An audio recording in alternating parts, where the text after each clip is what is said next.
Hold on, I still gotta clap us up. Oh, at least we're live. Oh, dude. Speaking of the live, that Street Fighter. Maybe I should tell it on the podcast, but that Street Fighter stream we did. Oh my god. It Okay. was rough.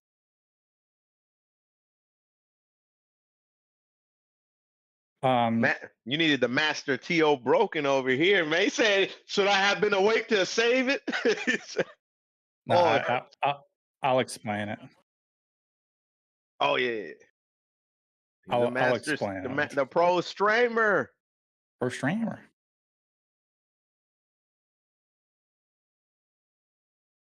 pro streamer. Let me put this right there.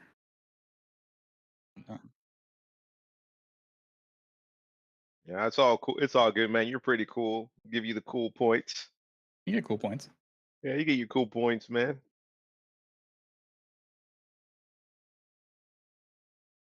I went to work today, by the way, for the first time in like 3 months. It's the new job. How is it so Sorry, far? I just shadowed all day today. Um, Is the just kind of shadowing what the stuff they look like they're doing? Is it like I can see yeah. myself Sorry, doing it for a couple of months? yeah, pretty much. So like the job doesn't have like a set structure of like this is what you do every day. It Mm. changes. Like Oh, that's kind of interesting, at least. yeah. So he's I think. like, this is basically a typical day, but they might send you to a different place to do something else. So like, all Mm. right. What I is got the one. job, right quick, man?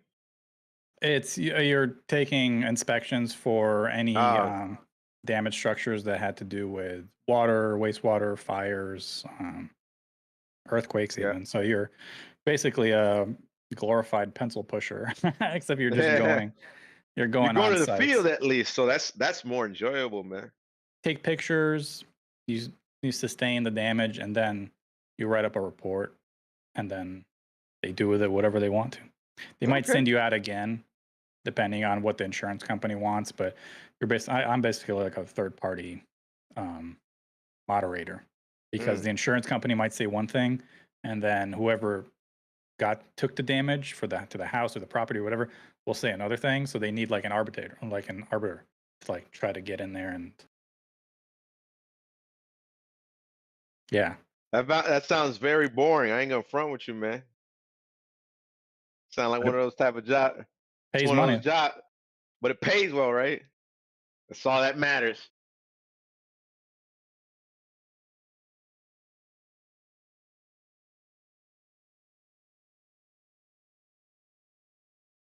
You have guidelines, um, and it's all pretty straightforward. You do need some experience with verifying integrity of certain structures, and my background is in wastewater, so I've done that a lot.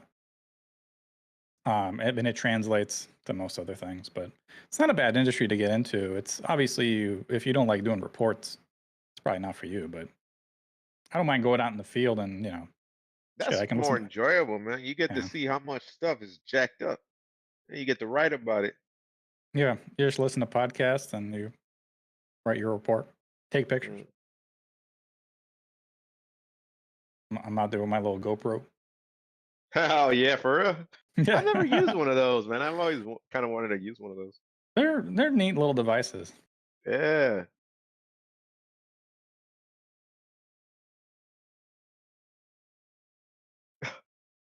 Oh, word. What is it? What is it? The slow cooker. Hmm.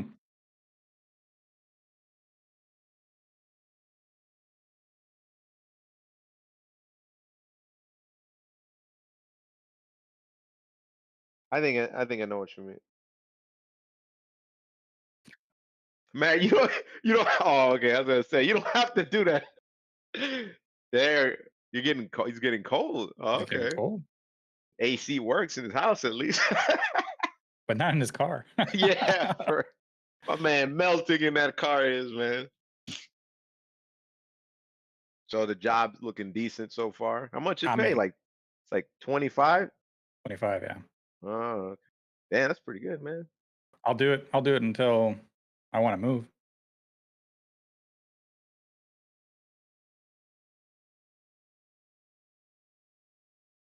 those are pretty good. They're not hot, right? They're just tasty. They're not really hot, like hot hot. Don't they sell those in like cans? I think they sell them in cans. Yeah. Yeah, dude. Yeah.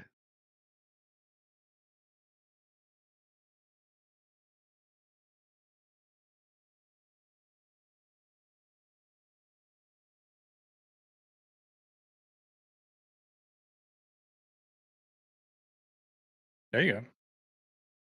I'm more of a minced garlic guy. I don't want to do the work. Yeah, dude. You could get like a clove and get like a little tool that like makes it like scrunches in, and then wash cleaning those things usually suck because garlic sticks everywhere. Yeah, that's why I like the minced. I'm like, I'm not about to try to break the garlic with my knife and try to like peel this shit. And I'm like, no, thanks. I'm good.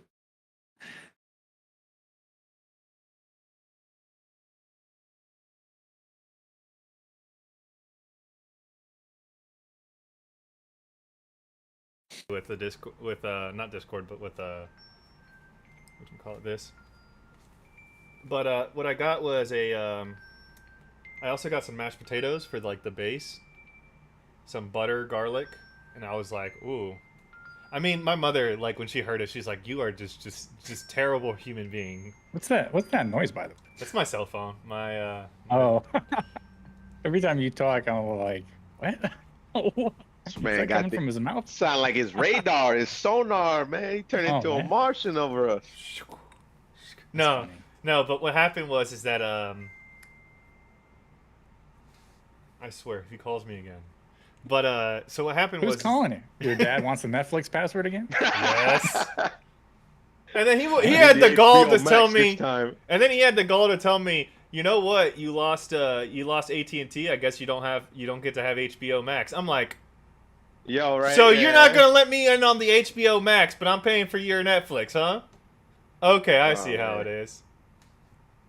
I see How many it is. users do you have on your Netflix?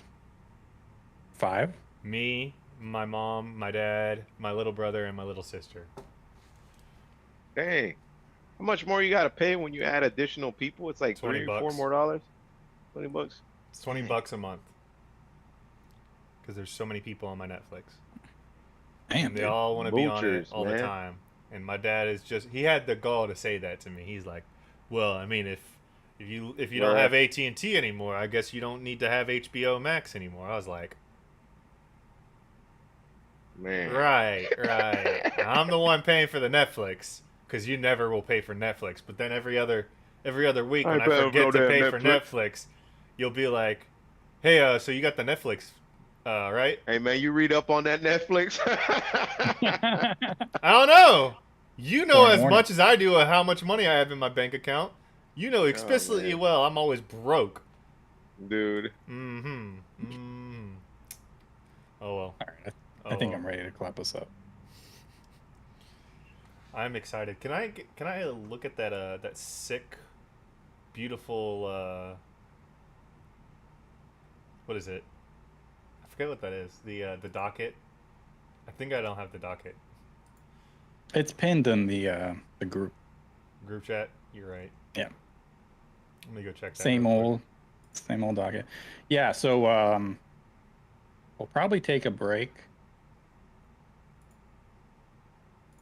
just for like water because I'm gonna be needing water. I'm gonna be reading a lot. Take a break right after we talk about the characters. Mhm. Just a short break. I'll probably refill my water and we'll get back into it. Sounds good. Sounds good. Because I mean, Glad it's here. this is a lot that we're going to be talking about. Yeah, it's a lot, but honestly, like it looks a lot more than it is. It's because the pictures keep pushing the text down, so it's like whatever it is. It's like 32 pages, but in all reality, it's probably like 6 pages of actual text. It's just because I added the pictures, so when I'm talking about it, you guys can kind of have a visual. I mean, I'm a very much a visual person. Like, I'm a when visual person as well. Trust me. Yeah. So when somebody's explaining something to me, that I might understand it, but I rather see it. Like that's why I like what I did today at work, for example, is the shadowing. It's like, oh yeah, you can explain it to me, but I rather just see you work. Mm. Oh, I gotta do it, man. I gotta be thrown in the pits of the fire in the freaking Yeah. cooking oven to get it done, man. And then I'll be like, oh, I kind of get it. So, I'm already upset of the golf question because like you tricked me with the 5. Like now I gotta do math. You're expecting me to do math? It's not a trick. It's not a trick question, guys. Don't worry. It really isn't. I really gotta build up your guys' sports knowledge. This is unacceptable. This is, Oh, by the way, because Oh you, man, I'm golf gonna do is boring something. as I don't know what though. But I'm gonna yes, do something. I'll take your knowledge. I don't Is even it- think I can enjoy Mario Golf, man. Like that crap is Nick, boring. you can't be the only one with the hat on. oh yeah, it's been a while since I wore the RTO. hat. Oh yeah, man. I don't know. You can't It's be the over only there, one with the but- hat. I I've have been- to wear I've the been hat rotating. too. I also have to wear the trucker hat. You know, we got to be trucker hat buds.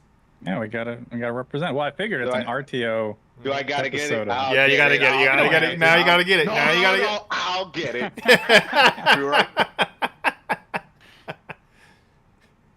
At some point, we're gonna all have RTO shirts, and we're all gonna like Eventually, yeah. represent the shirt. That's the plan. That I'm finally working again. I'll get some money in my pocket. You Be able know, to. it's funny. I was just thinking about it. I was like, okay, either I mod my hitbox, or I just buy junk food, and I write it as a tax write off.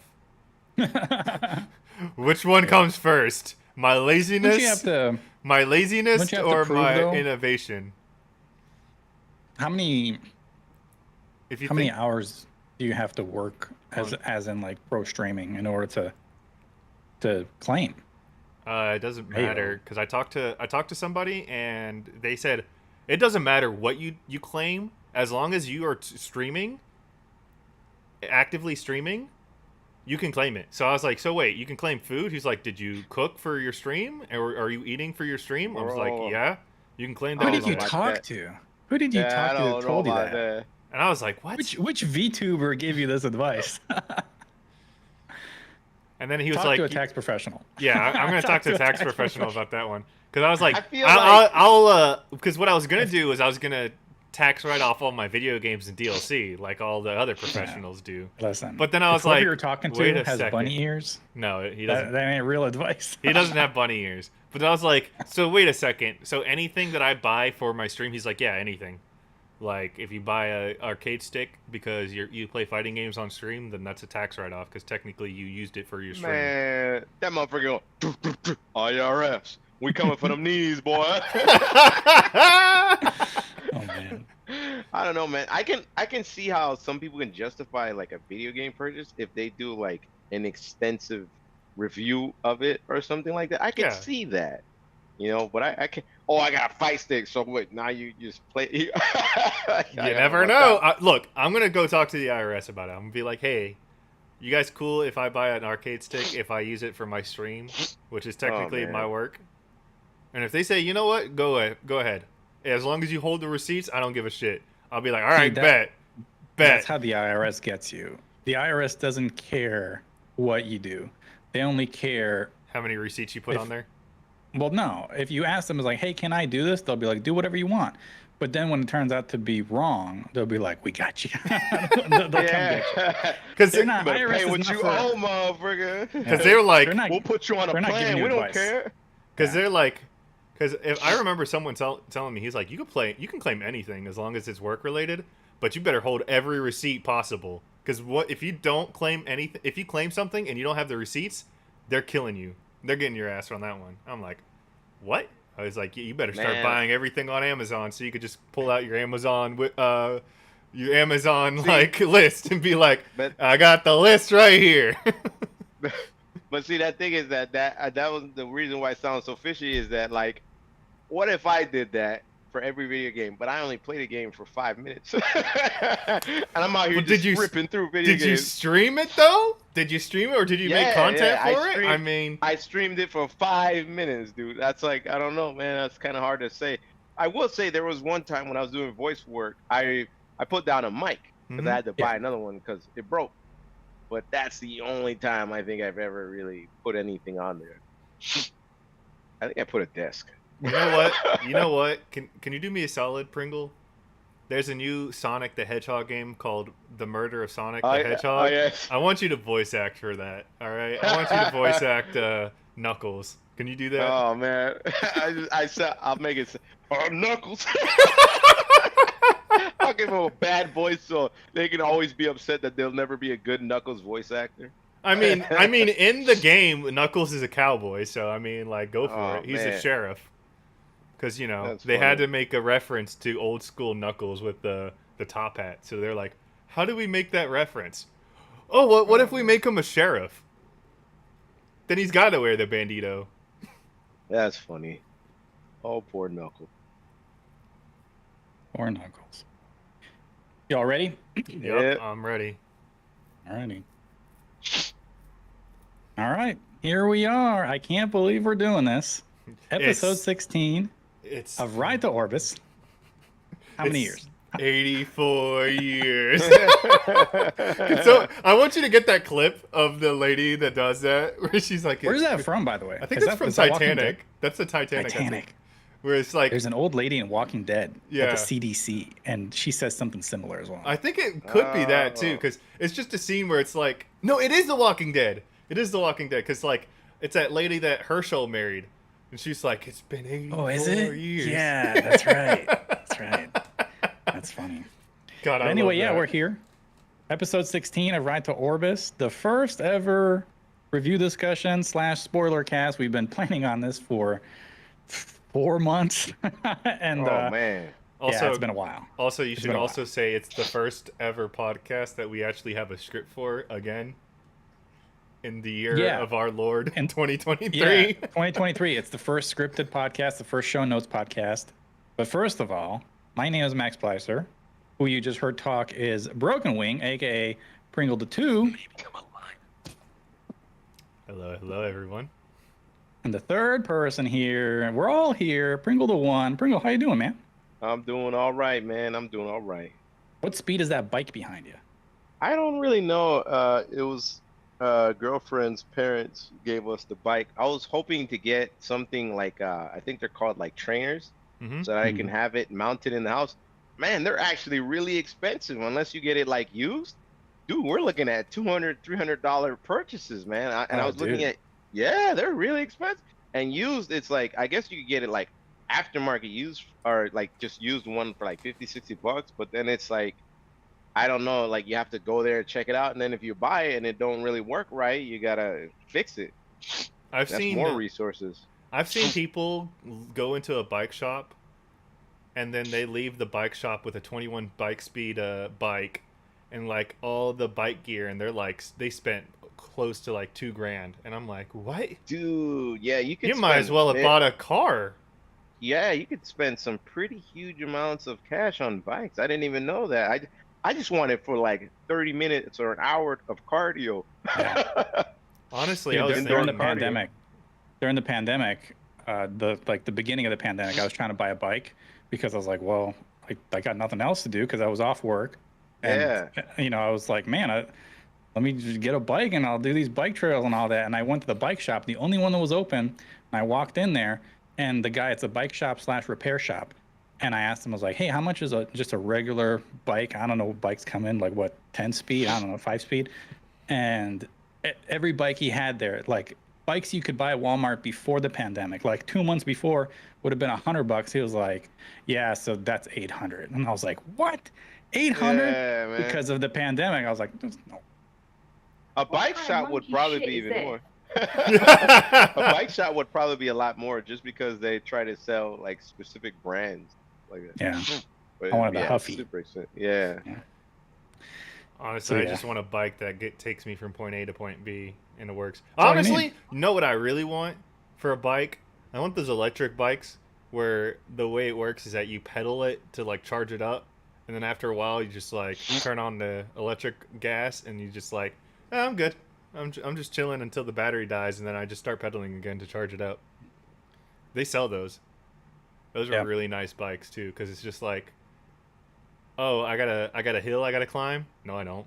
I was actually biking this whole time. Just gonna turn on. You know the You know the workout bike called Peloton? yeah. It's, Yeah, I've seen those.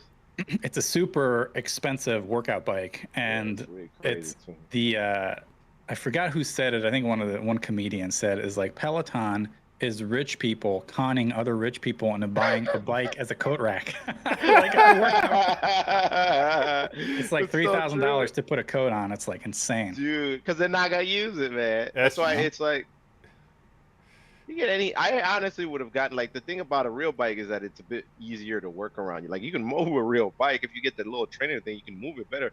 If you get one of those like those machine bikes and stuff, those things are a pain in the ass to move anywhere. Mhm. Oh yeah. I don't know if you saw this as well when you were living in Florida, but Florida is the only place that I remember living is that the buses had front racks for bikes. Oh, is that one of the things you notice? That is kind of true now that I think about it, They mind don't you. have it here, not I in don't Missouri. think I don't think I see that in Oregon because I don't see much people ride bikes. But like, something also I learned is that bike lanes is a thing. I don't know. Is Oh it yeah. in Missouri? Bike lanes are a thing. Bro, I never knew about that. Like, and when I got out of Florida, I was like, "What the hell are those? They're bike lanes." I Yeah. was like, because in Colorado, especially in Fort Collins, the bike stuff is really like it's really well tailored for people that ride bikes. I mean, they have like they put little cones on them so people don't hit a bike lane and all this kind of Mm. nice stuff for people. I mean, Yeah, I mean here they don't even do the lines anymore for them. This is like Yeah, it's like, yeah, they it don't used to give a be a crap. bike lane. Like You'll get hit anyways. it's St. Louis. You're either ducking a gunshot or you're getting hit by a drunk driver. Like Yeah, don't matter. man. Yeah, you either pick and choose, my boy. my Yeah. favorite is Probably both on that bike you ride. Right. It's not even your own bike. You stole it. so I was actually like, I was laughing about it because it's like, oh yeah, they have those in downtown Waco. Oh yeah, it's because the only way to drive in downtown Waco is on a bike because it's fucking it's the roads are small, the roads are constantly being worked on, the roads are all one-way roads, so it's like if you want to go the other way, congrats, you have to actually be walking because Mhm. either that or you got to make this stupid ass U-turn. We go like 3 blocks to the all the way forward, Yep. 10 blocks to the left, like a block to the another block to the left, and then you gotta hope and pray that you cross where you originally wanted to go, so you could take that U-turn and U-turn again, so you can actually get to where you want to go. It's stupid. I hate downtown Waco. It is That's every downtown, though. garbage. Every downtown is like just a logistical mess. Mhm. Yeah, I know, right? I hate them. I hate Yeah. one ways all over the place. Yeah. You know what I thought was the weirdest thing? I thought I never would have this road never would have existed until I went to downtown Waco. So you know how there's the four intersection roads? This is how this road works. So it works this way, right? But when Left. it comes, left to This is a right. podcast, by the way. Yeah. Yeah. It works left to right. But when you're coming from like top or down, the top or the bottom of the road, you take a right. That's it. You don't go forward. You take a right. That's it. That's all you can do. So I was like, what? But I see the other side of the road, and it's a one-way road going this way. Yeah. But you're a one-way road going this way. So You gotta that's pay why. attention when you're driving downtown. It's you don't want to be. I've caught driven in a through rock office. my share of one ways, man. Right. Once you see the cars parked the other way you're going, you're like, oh shit. Like, yo, I need to get out of this lane, rats, man. The thing I hate the most is when you get into your car and like you pull out of the parking lot and then you realize, well, I pulled out the wrong direction because all the cars are coming towards me. Yep. Well, fellas, we have quite the show, a lot to talk about, and then I have a quick little story about the Street Fighter V tournament that we, or that I tried to do last Saturday that just passed. But yeah, we're back to show notes. Last two podcasts, we were just riffing, and people seemed to like it. They were like, "Yeah, that wasn't too bad." We were riffing off the cuff, telling stories. But we're back. We're back to word of the week. We're back to the sports question of the week.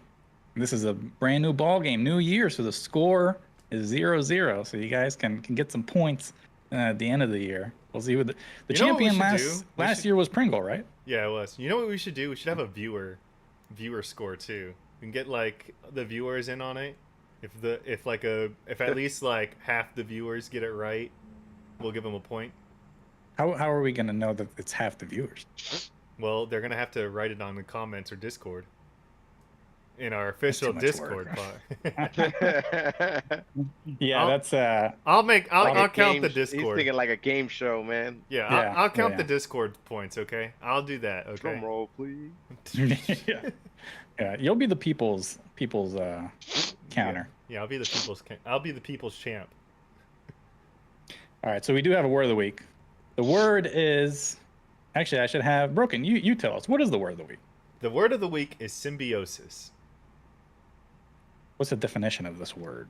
In the field of biology, symbiosis refers to the relationship between two different kinds of living things that live together and depend on each other.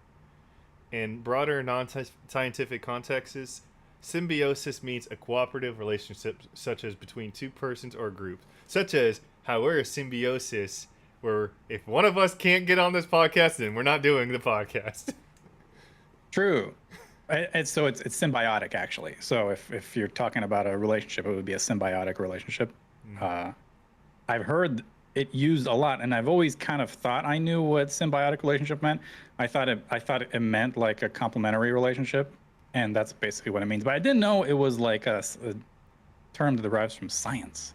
You know how you have like certain insects that the vegetation and the flowers depend on them to pollinate. Mm-hmm. Like that's a symbiotic relationship. Like the insect needs the pollen, and then the vegetation needs it to spread out all its stuff. So What's the Kinda neat. what's the relationship where it's like neither harms the other, but like we depend on each other just because like both of us do something for each other, but it's not symbiosis because like we don't rely on each other, but like we both give each other like a thing. Like for me, I would say a perfect example is like a mosquito hunter, because mosquito hunters don't hurt you. They're just those big ass like thing, like mosquito looking things, bugs. Mhm.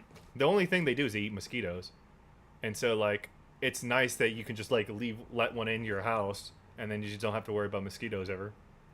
yeah, I don't know. I'm not a bug professional. I think I kind of get what you're talking about, and like, I guess, let me see if I can find a pretty good example. Because you know what I meant, right, Pringle? Where it's like, I you know don't exactly need what you mean. There's certain animals, like there are some animals, like for instance, I forgot which animal it is.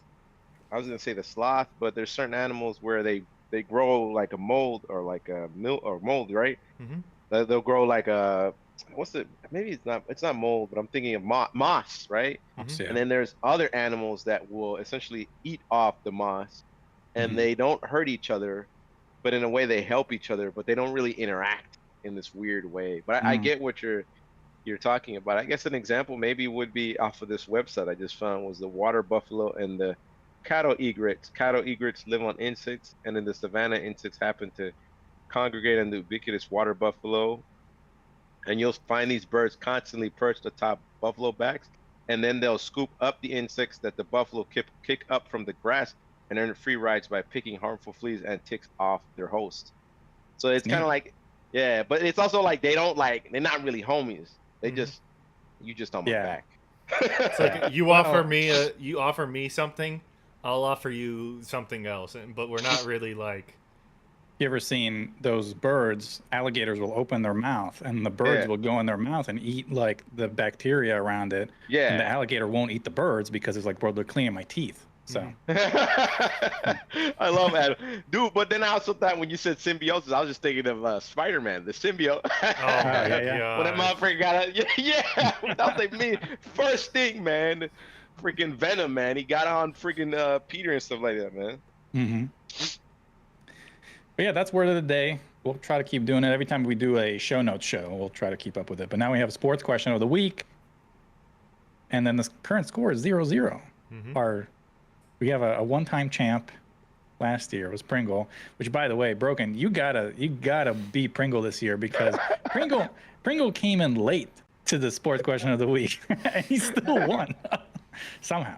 So you need to I need you to like start repping the sports. Okay, don't worry, guys. I gave you guys what I thought was a fairly easy one, even if you're a passing bystander to golf.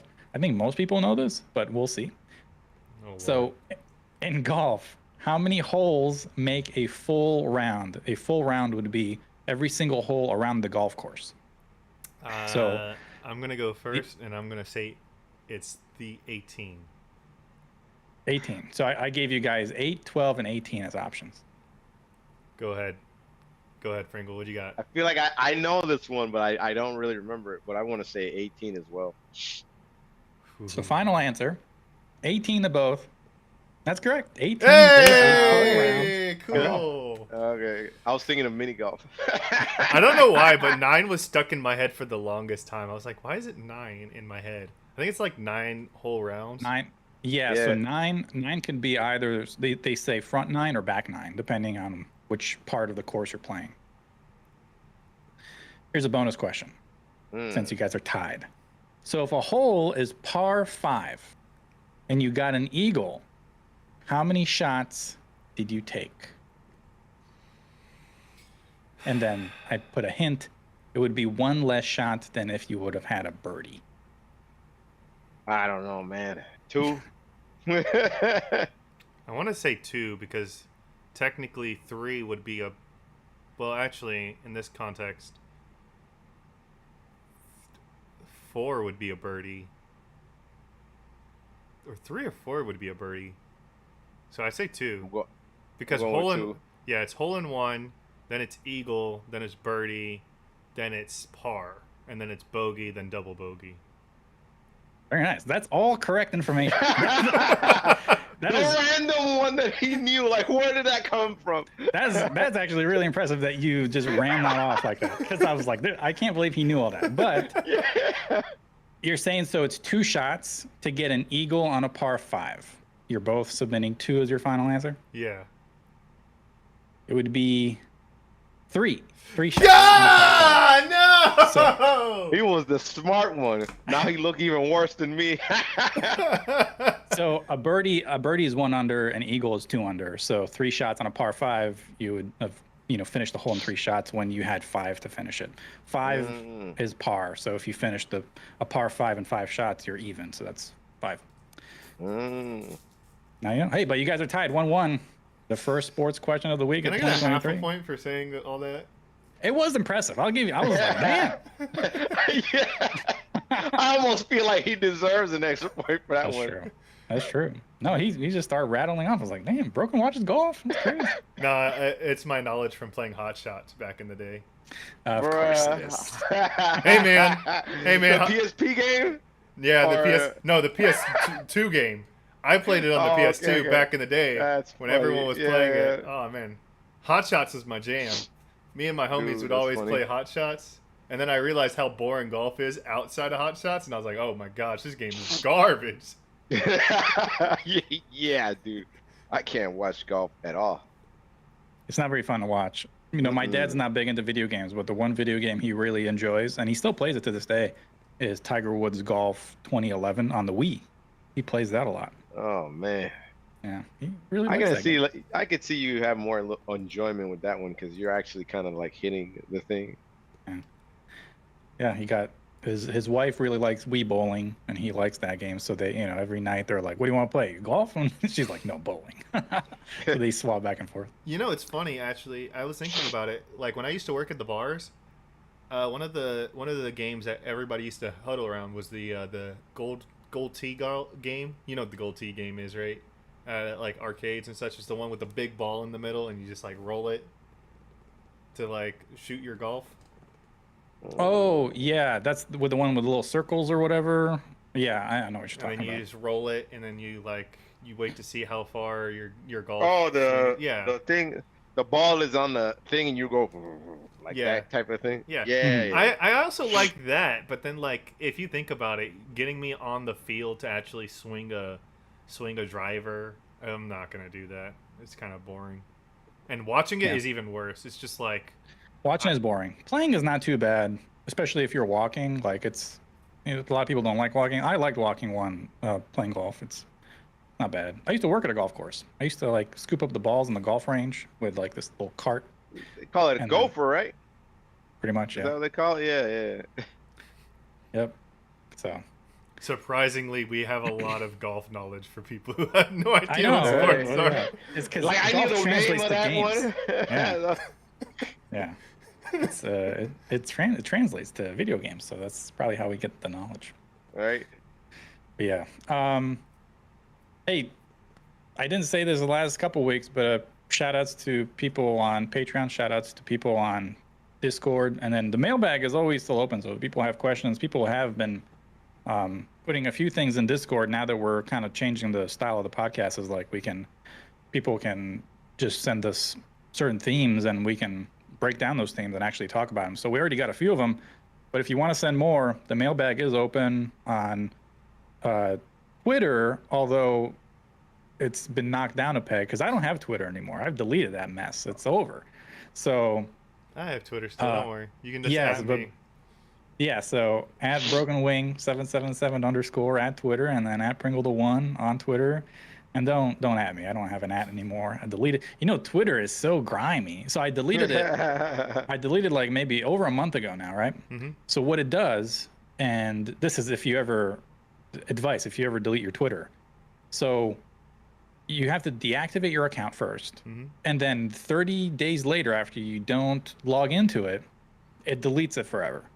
But your handle and your former messages or the replies to your messages stay active, I think, forever in the ether. It just won't show the tweet that you sent out. But now, so my at the Max Splicer handle on Twitter, if you just type that in Twitter, it says like user like not found or deleted. But like you can still see replies to people who have tweeted it at me in the past. So I was like, damn, I should have just like changed. What you The should have at. done, what you should have done is you should have done what a lot of like celebrities do when they leave Twitter, is they just keep the account, but they just don't use it. Because like PewDiePie is an excellent example of this. He doesn't use Twitter, but he kept his PewDiePie handle so that way nobody can like fake being PewDiePie. So like you can't claim PewDiePie on Twitter. I didn't want to check it though. I didn't even want to have it anymore. I was like, I don't want to be I feel associated like- with Twitter. Yeah, I feel like that would be more helpful for PewDiePie just because he's that big. Like he has to kind of keep his name without. Mhm. But if I was Meg, I probably wouldn't give a crap as either. I don't really use it, man. I like go on in like every 3 times a week or so often, and I don't even type any. I just kind of look through, see if I find anything funny. After like 5 minutes, I just bounce. Yeah. It's like I my just- game stores around here. I just go like this. Everything's expensive, and then I just Yep. leave. Pretty much.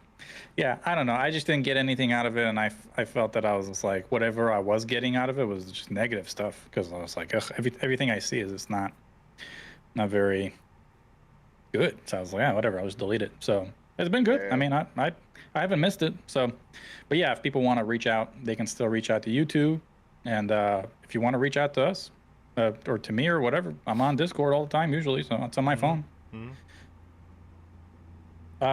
Things before we begin, we're having a Guilty Gear Xrd Revelator 2 tournament next Saturday. We're recording this right now on a Monday. I'm going to try to have this out tomorrow on a Tuesday. So this will be out April 4th. On April 8th, 2023, we're playing Revelator on Steam with rollback. So come play with us. Check out the Discord and you'll see the invite there. I join you, but Good Sunday is that Saturday, so Rip. I gotta be Rip. with the family, as you know. Family Oh. It's all man, good. family It's all man. good. Yeah. I would love to, Yeah. because I'd pull out my Kai, my infamous 5K combo. Yeah. It's gonna be bad because I don't think any people who have joined so far really play Guilty Gear. Like I don't. Then So, we had one dude, Toby, that he was the only guy that I know. he's not in the server anymore. Oh. Okay. Yeah. Well, I guess it's free for me. That is the most freest tournament I've ever seen. I should have joined just for that, but I can't. I haven't I know. tested the I rollback remember yet. all my mate crap, and all I gotta do is spend like a couple of hours beforehand, and I'll be good to go. I mean, I remember all my Kai But- BS and all my Sin BS. I could just. I forgot to mention though, man. I was having problems with my stick, man. I don't know Uh-oh. what happened with Damn. my Panthera, but it just stopped.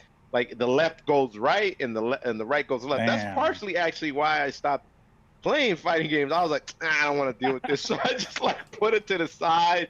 And now you know what my stick does. I put it on the couch, and then I put it in front of the heater, the little space heater that's on the wall, so that Zeke doesn't sit in front of the heater because he likes sitting in front of the heater, and then he gets too hot and he's gonna burn himself. So Yeah. it just takes the space of what That's he would funny. be there. Just, oh, Gonna dude, melt you your know, stick. it'll be all right. Yo, right quick, man. This guy, Zeke, this is one thing I want to say. This guy, man, just, was it yesterday? We caught him. You know when we caught him? We caught this man in the toilet. He was on top of the toilet seat. I was like, oh, hell no. I was like, it's embarrassing. I was like, who Oh my raised God. you that way? He was on top of the toilet seat, man. He was looking in there like he was gonna drink some of the toilet water, man. Gross. Gross. Freaking cat, man. He embarrassed us this time, man. How old is Zeke? He's an old man. He's 12, man. He's too old to be Damn. doing that. That's like a 60-year-old guy. He's like, what's the toilet? Takes flight. Right. Ew, gross. Cats, man, they always change it up on you. He was like, nah, man, you got comfortable. Now I gotta switch it up on your ass. So yeah, Guilty Gear tournament next Saturday. Oh, speaking of tournaments, so we ran Street Fighter V last Saturday. What a mess! What a logistical nightmare! Like that was terrible. I saw a little bit of the stream and I was like, oh, this don't look so hot. Dude, I felt so bad because I guess I don't think it was bad for people playing, but for people watching, unwatchable. So two things. One, probably my PC needs an upgrade in order to run Street Fighter V on stream. I don't know why, because I ran Tekken just fine, but Street Fighter V was a mess. So it was like chugging, and I tried to mess with the bit rate, and it wasn't working. And the spectating on that game is so terrible because you can't watch the match without the timer going out of sync. So like us spectating was we would enter the match and it would have to like speed up to like 82 seconds right away, and then it kept having to like come back in sync, and I was like, this is so terrible. Yeah, that's what I saw too. Like that's the amount of desyncs, and that's always been Street Fighter V's problem with the Yeah. rollback. It desyncs way too often. So terrible. 6 is so Terrible. good because it doesn't do that. I mean, like if you join a stream late, you're gonna have to speed up. But then once it catches up, you're just watching a fight. It That's does how that it is in speed up most thing fighting though games. too though. Hmm? I hate that speed up thing though. It does that speed up thing still though. Well, it does. If It's you been doing spectate that since. mid-match. Yeah, it's been doing that. Fighting games have been doing that since Rev 1. It's probably because Skullgirls before doesn't do that. that, just because you can't really spectate when the match is already going on. Yeah, Yeah. because like Guilty Gear Rev 1 was like, hey, we have an idea for if you want to watch a fight and it's already happening. We'll just speed up the fight so that way by the time it actually is where it's at, you can see it. Yeah, you're in Mhm. sync. You're insane. But yeah, that was terrible. But shout outs to Iron Bagel. He won the tournament. I went 2-2. I thought he was smoking people with Ryu. Yeah. White ice. Speaking of Yeah. Street Fighter, did you guys hear that Legendary Films owns the rights to movies and TV shows with the Street Fighter? Oh yeah, I saw Lozy put that in the Discord. I didn't read too much into it, but yeah, I saw a little bit. Basically, they have the Hmm. rights to make anything with Street Fighter in the name. So we might be Oh. getting another Claude Van Damme style movie. Except not as good because Claude Van Damme's not coming back. Yeah, he's also 85 years old. So. Also, we'll thought never he- get a. Also, we'll never get a. What's his name? Who was the? What's his name? He was the. He was M. Bison. I don't know. I don't know his real name. Yeah. Personally, I do want to say I'm pretty surprised there isn't much media outside of Street Fighter as a game there's not like an anime. Well, there is, but that There doesn't is, yeah. count. And The comics, There's the not Udon really- comics are pretty cool. yeah, but I should have said like multimedia correction. Like I don't really see anything like that when it comes to Street Fighter, which is pretty amazing when you think about it. It's a pretty popular, been Very running around long popular. enough game, you know. Yeah. There's now Street Fighter Duel, but that's something else. Also, I think what really needs to happen is fighting games need to diversify into like other broader stuff. Guilty Gear should have an anime. I don't care what anybody says. I'm gonna be that guy that says, you know what, give it an anime. At this Probably point, not a bad idea. I mean, yeah. I'm sure there are plenty of other animes out there that are way worse than Guilty my- Gear storyline. So why not? Do you know how Blaze many? Blue. Do you know how many? Do you know how And that many? got it out of it. Do you know how many mangas and anime come out that are like extreme trash? I'm looking at the anime and manga in the isekai category. Specifically, I came back as a sword. I came back as a vending machine, Oh, and yeah, now I I read that. now I explore the This is a dungeon. vending machine. I came back as a onsen, as an onsen. You know, like a spa. I came back as a spa. Why? Did we just Japan, run man. out of? Did we just run out of cool ideas for coming back as in a fantasy world? We're just like, oh, we got to make a new fantasy world like reincarnation anime. How do Reading- we mix up the timeline? What if he comes back as some girls' panties? Oh my god! It's just an excuse to make some degenerate shit. It is, man. It's all Japan ever really is. That's the existence. Honestly, That's I was 1960s. actually. I'll say this. Speaking of manga, I was actually having fun reading the manga, which is, I used to be an S rank wizard, and then I took an arrow to the knee. What the hell? That was a cool manga actually, because what it's about is about like this dude, like this S rank wizard. He was in a party and they killed the Demon King, and then like right when they killed the Demon King cursed the wizard by like shooting him with like a cursed arrow that like hits his knee, so he can't cure the knee. So like every now and then he just has knee pain. So like they expected him when he came back to the village to be like a S rank wizard teacher. He's like, oh, there's an F rank quest in this village. Fuck it, I'll just live the easy life. And he just like fucked off in a village, and he just started living in the village as like the village guard. It's like, I don't care, just live Oh man. as a villager for the rest of my life. Just live the easy life. Oh boy. Anyways. Sounds Yeah. riveting. Yes. A couple of podcast corrections. Last week, I called the Brickashaw Ferguson LaBrickashaw Ferguson. I Starts still with cannot B. believe how insane that person's name is. I saw that podcast correction. I was like, what is that? Also, he was an offensive tackle. I called him a defensive tackle. I misspoke. But he was really good. Speaking of football, Also, I Big Sword gave you advice real quick. Not podcast correction, but last participation from the audience. Big Sword on Discord says, broken. You gotta diversify maybe a bit. Also, I think he was talking to us, not specifically to you. He's saying you can't say all women like is murder documentaries and then turn around and say all I like are fighting games, which is true. You know, it's funny. Uh, It's funny you say that because I was walking out the bathroom, and the two female janitors were talking to each other, and they're like, "Oh man, my favorite things to listen to are murder podcasts." I was like, "It's the cycle. It Yeah, that's a repeats start. itself." It's true. Big Sword just doesn't want to believe, but they all like murder mysteries. They did like man. murder. I like it a Also, that's- little bit. Like I like it a lot sometimes, but they like it more than I could. There's a great channel on YouTube called Jim Can't Swim about police interrogations. Like if you ever get a chance to watch that channel, it's pretty good. I always found that the reason why women love murder documentaries and murder podcasts is because they like the thrill of the hunt and like the aspects of like, okay, how did he kill him? Who did what? What was the cause? There's like 15 layers and they all love like each layer. Meanwhile, I'm here. I'm Yeah. like, oh, it was a knife, and he was just angry at her. That's kind of cool. Yeah. Sounds about because right. who commits the most murder is men, but I think women are fascinated by The the ass. act because The procedure. yeah, it's like they say men lie the most, but women tell the biggest lies. So Yeah. like, Hey, Misogyny 101. Did I not talk about Misogyny something 101. similar?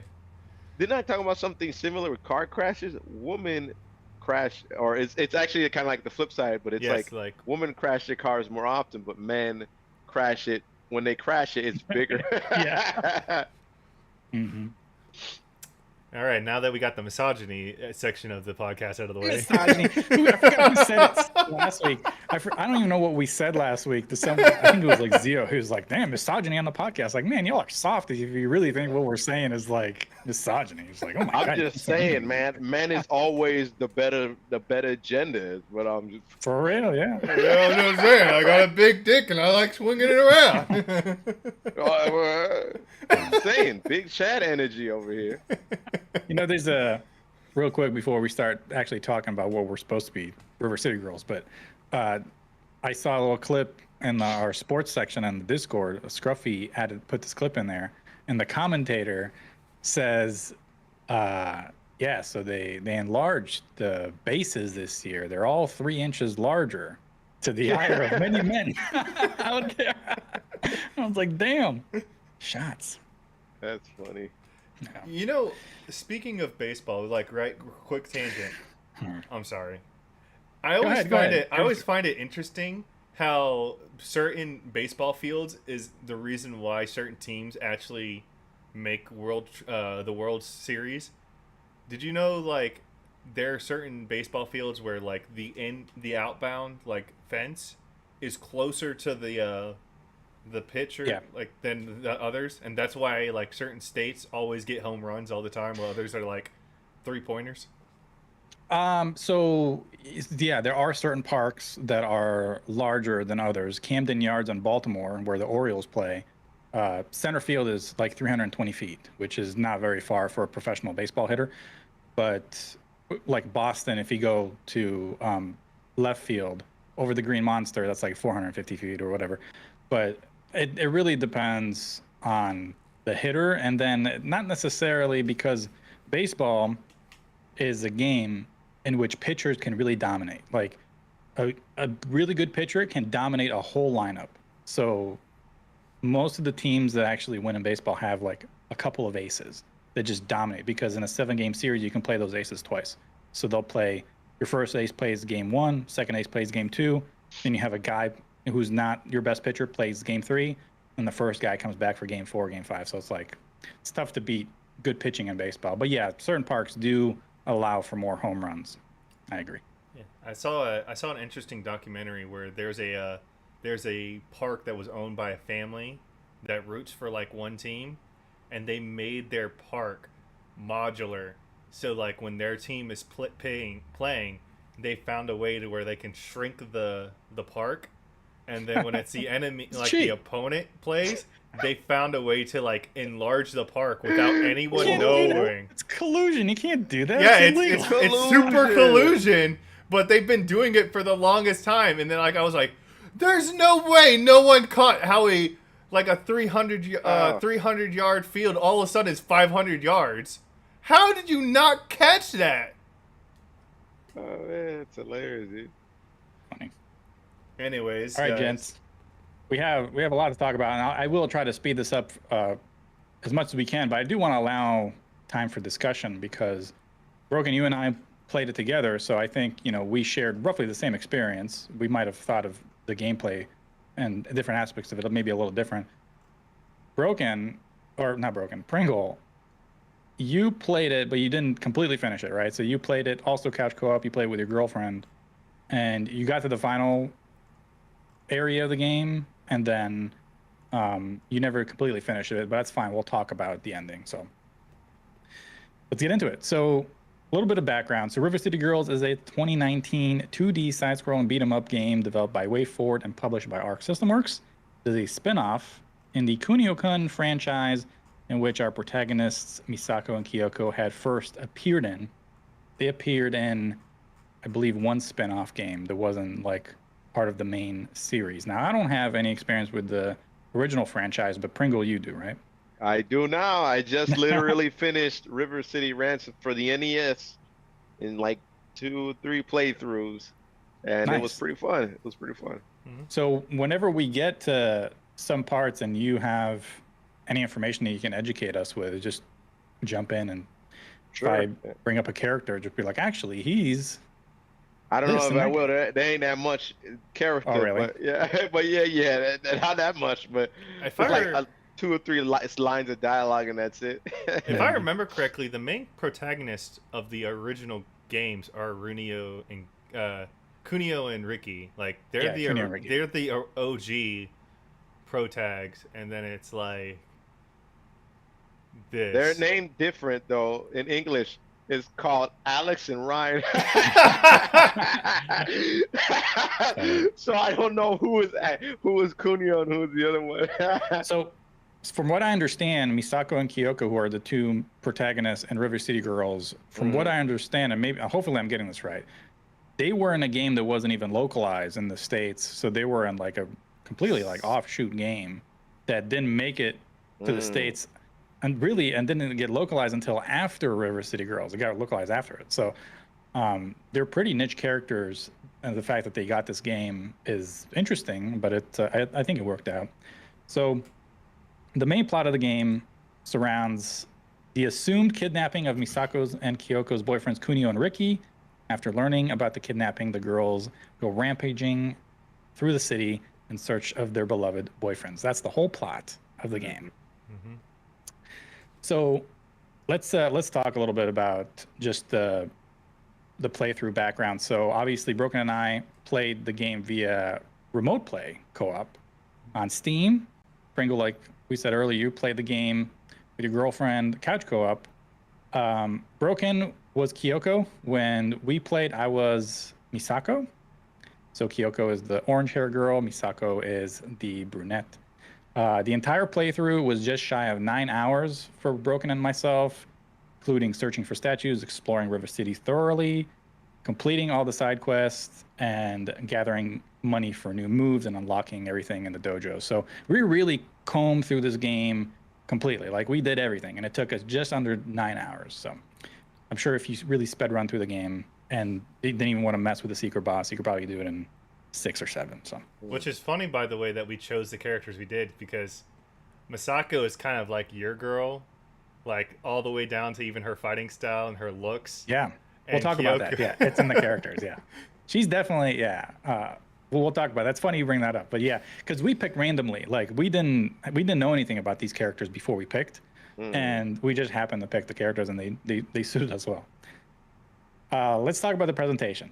So graphically, the game used a pixel art style with somewhat standstill scenery for the background. However, it does scroll in 4 directions depending on the character's position. And obviously, since you're playing with 2 characters, the game will lag depending if Broken and I are too far apart in the map. It'll try to expand as much as it can, but eventually you're in a standstill and you have to like get close together for the map to continue moving. Which is pretty standard for most co-op games. It doesn't want to leave one character behind. So, stages consist of both interactable objects like trash cans you can pick up or destroy, vending machines you can hit for items and like fruit and stuff, gives you health. Structures that you can climb on, non-hostile NPCs, which do interact. Like if you hit like a punch next to a non-hostile NPC, they like flinch. They're like, oh. But they just stand there. And then hostile NPCs, which are your enemies, and then the user interface, which is mostly just this black bar around the whole game. And it consists of the subtitles that the game uses for the characters, accompanied with the character windows, as well as general game information. So you'll see like the tutorial messages pop up. You'll see new areas unlocked depending on how far you've progressed through the game. And then alerts to new moves available in the dojo, etc. So it just kind of gives you information in that little user interface, the UI bar.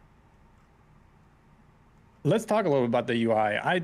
I really like the UI of the game, even though I'm not a huge border guy as far as my games. I like my games full screen. I like the way it's presented as far as both the health bars, the room for the subtitles, and even the Mhm. enemies have subtitles. So like when you hit the enemies, and if you happen to read, they like say things. So it's kind of cool. I really like that about the game. So the UI, I think, is actually presented really well. I like also whenever like story cutscenes are happening in the UI where it's like, oh well, they're just talking, so we don't really need to show a cutscene.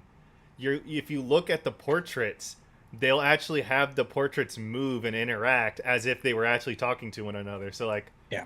Misako will kind of lean into her portrait and kind of like point at Kyoko. Kyoko will kind of like frown It's and visual stuff like novel style. So if you ever played a visual novel, that's Yeah. usually a lot of how the cutscenes, and we'll talk a little bit about cutscenes, but yeah, that's one of the ways that they approach cutscenes in the game. that. Yeah, I love that because I was like, oh, so it's not just a stand. It's not like a picture. It's like a dynamic portrait, you know? Hmm. Because like a lot of Yeah. games like that, they'll have a picture that represents who you are, but it's just a picture. It doesn't. It's not like there's nothing happens to it to justify like the status of your character. But like in River City Girls, they're dynamic. They actually like interact with the game itself, and I kind of thought that was like a nice little touch.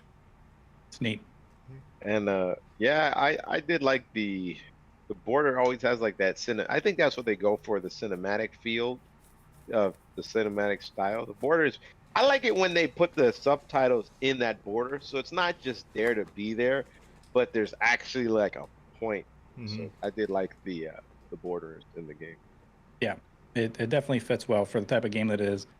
One thing I forgot to really mention before we started talking about River City Girls.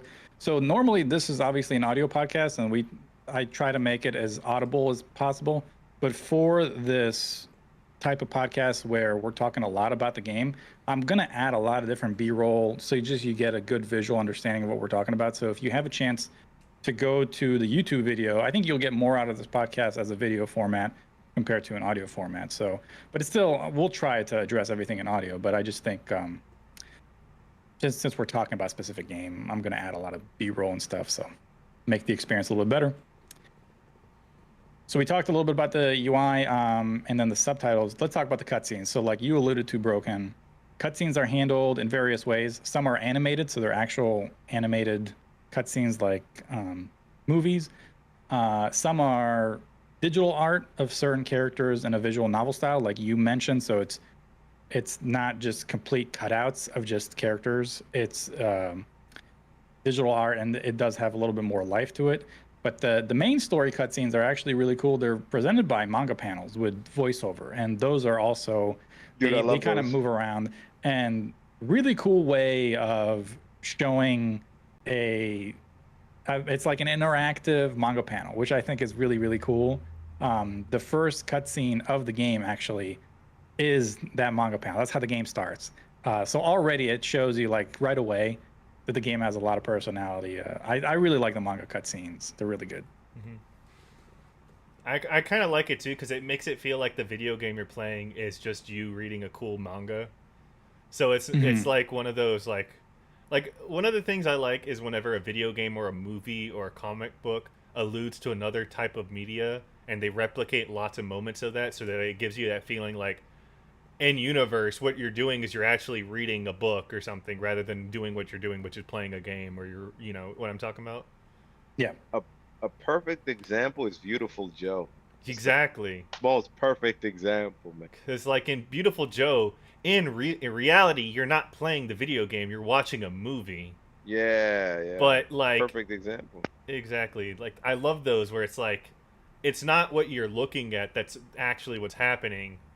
It's this background stuff, and if you pay attention to the background stuff, you realize, oh, this is emulating something else, and that's why everything looks that way. Yeah. More on the presentation. So the battle effects. As far as battle effects, those are also traditional pixel art style. Things like sparks when hitting opponents, level up stars, some wind and dust effects in the background, as well as the money. I think is handled really well because regardless of where you beat an opponent, if you beat an opponent, the paper money, so there's bills and there are coins. The coins always land on the ground, but the bills will float slowly down as a visual cue, is like, hey, there's money there. I thought that was really cool because whether you beat somebody in the air or on the ground, the bill will always kind of pop up and just slowly like land on the ground. I thought that was a nice little touch for as a visual cue for the money.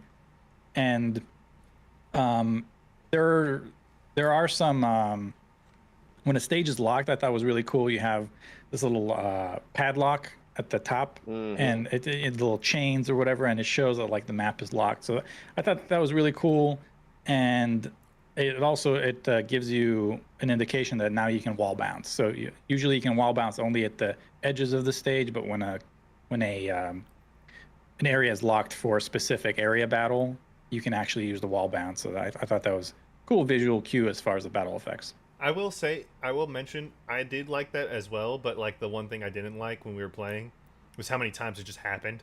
Like we'd be it is all random. We'd be like really enjoying the story and like wanting to go from story beat A to story beat B, or side quest A to side quest B, and right when we get to like side quest B, all of a sudden the game's like, hold on, you can't complete it just yet. You got to do this real quick, and I'm just like, okay, come on. Yeah, I actually didn't like that. I just want to get to the carrot. You don't want me to, yeah. I just want to get to the carrot, okay? You can do this after the carrot or before the carrot, not in between. You know? Yeah, they felt a little random in their timing. Sometimes I understood it because it was right before you're reaching a certain point where you're either going to be fighting a boss or you're progressing through to a new city or whatever, or a new area in the map. But sometimes it was just like we got out of a cutscene and then they made us fight like a bunch of random. It was like, why? Like, why can't we just use the station? Like, like why do I got to fight? Yeah. But it's not terrible. As far as audible presentation, I think is also really good. Now, if you guys know anything about me, I hate, like, for the most part, I don't like dub in games like this because a lot of times games like this come from a Japanese background. So I think dub, it feels out of place whenever they localize. There are very few things that I found localized that sound good. This is not exactly localized because it feels like an American made game. So it feels like it makes sense. It's almost like if you ever played, or not played, if you watched Arcane. Like there's a YouTube video on different, I forget what scene it was, and it shows like the different languages of Arcane, and it sounds the best in English because it's an English made show. So if you listen to it in Japanese or Korean or Spanish or whatever, it doesn't sound quite right. And that's what I have an issue with a lot of anime that's Japanese that comes over here. The English sounds a little weird. But this game, I think, audibly it sounds great. So the voice acting is excellent across the board. Outside of perhaps Godai, he's voiced by Jacksepticeye. Jacksepticeye, yeah. And I just felt he was a little too zany for the role. Like, I understand what he's trying to do, but I just thought he was trying a little too hard. But I don't know. That's just my preference. But the voices really seem to hit their mark outside of that. So even side characters like the Dojo Brothers, I really love them. Where they're actually the Game Grumps. They're the Game Grumps. Oh, really? Yeah. Yeah, that's yeah. They're both. I forget what their names are, but like, Danny is the blue brother, the like the nice peaceful one, and then the red one is Aaron Hansen. Yeah, Aaron Hansen, and I put him on there. They don't get many lines. They only get lines whenever you enter the dojo, and the guy will be like, "I miss my brother" or something like that. Yeah. And dude, so I was gonna say right quick, I did not like the voice acting very much. You didn't? Really? No, it just felt really like weeby. I don't know. I think it was the writing. It wasn't more so I didn't like the writing that came with the voice act. I did like the main characters, those two, but sometimes the bosses, or the other characters, their voices seem so long and drawn in certain instances. It just felt really like, it just kind of made me cringe a little bit when I was hearing it, but maybe it's more of the writing.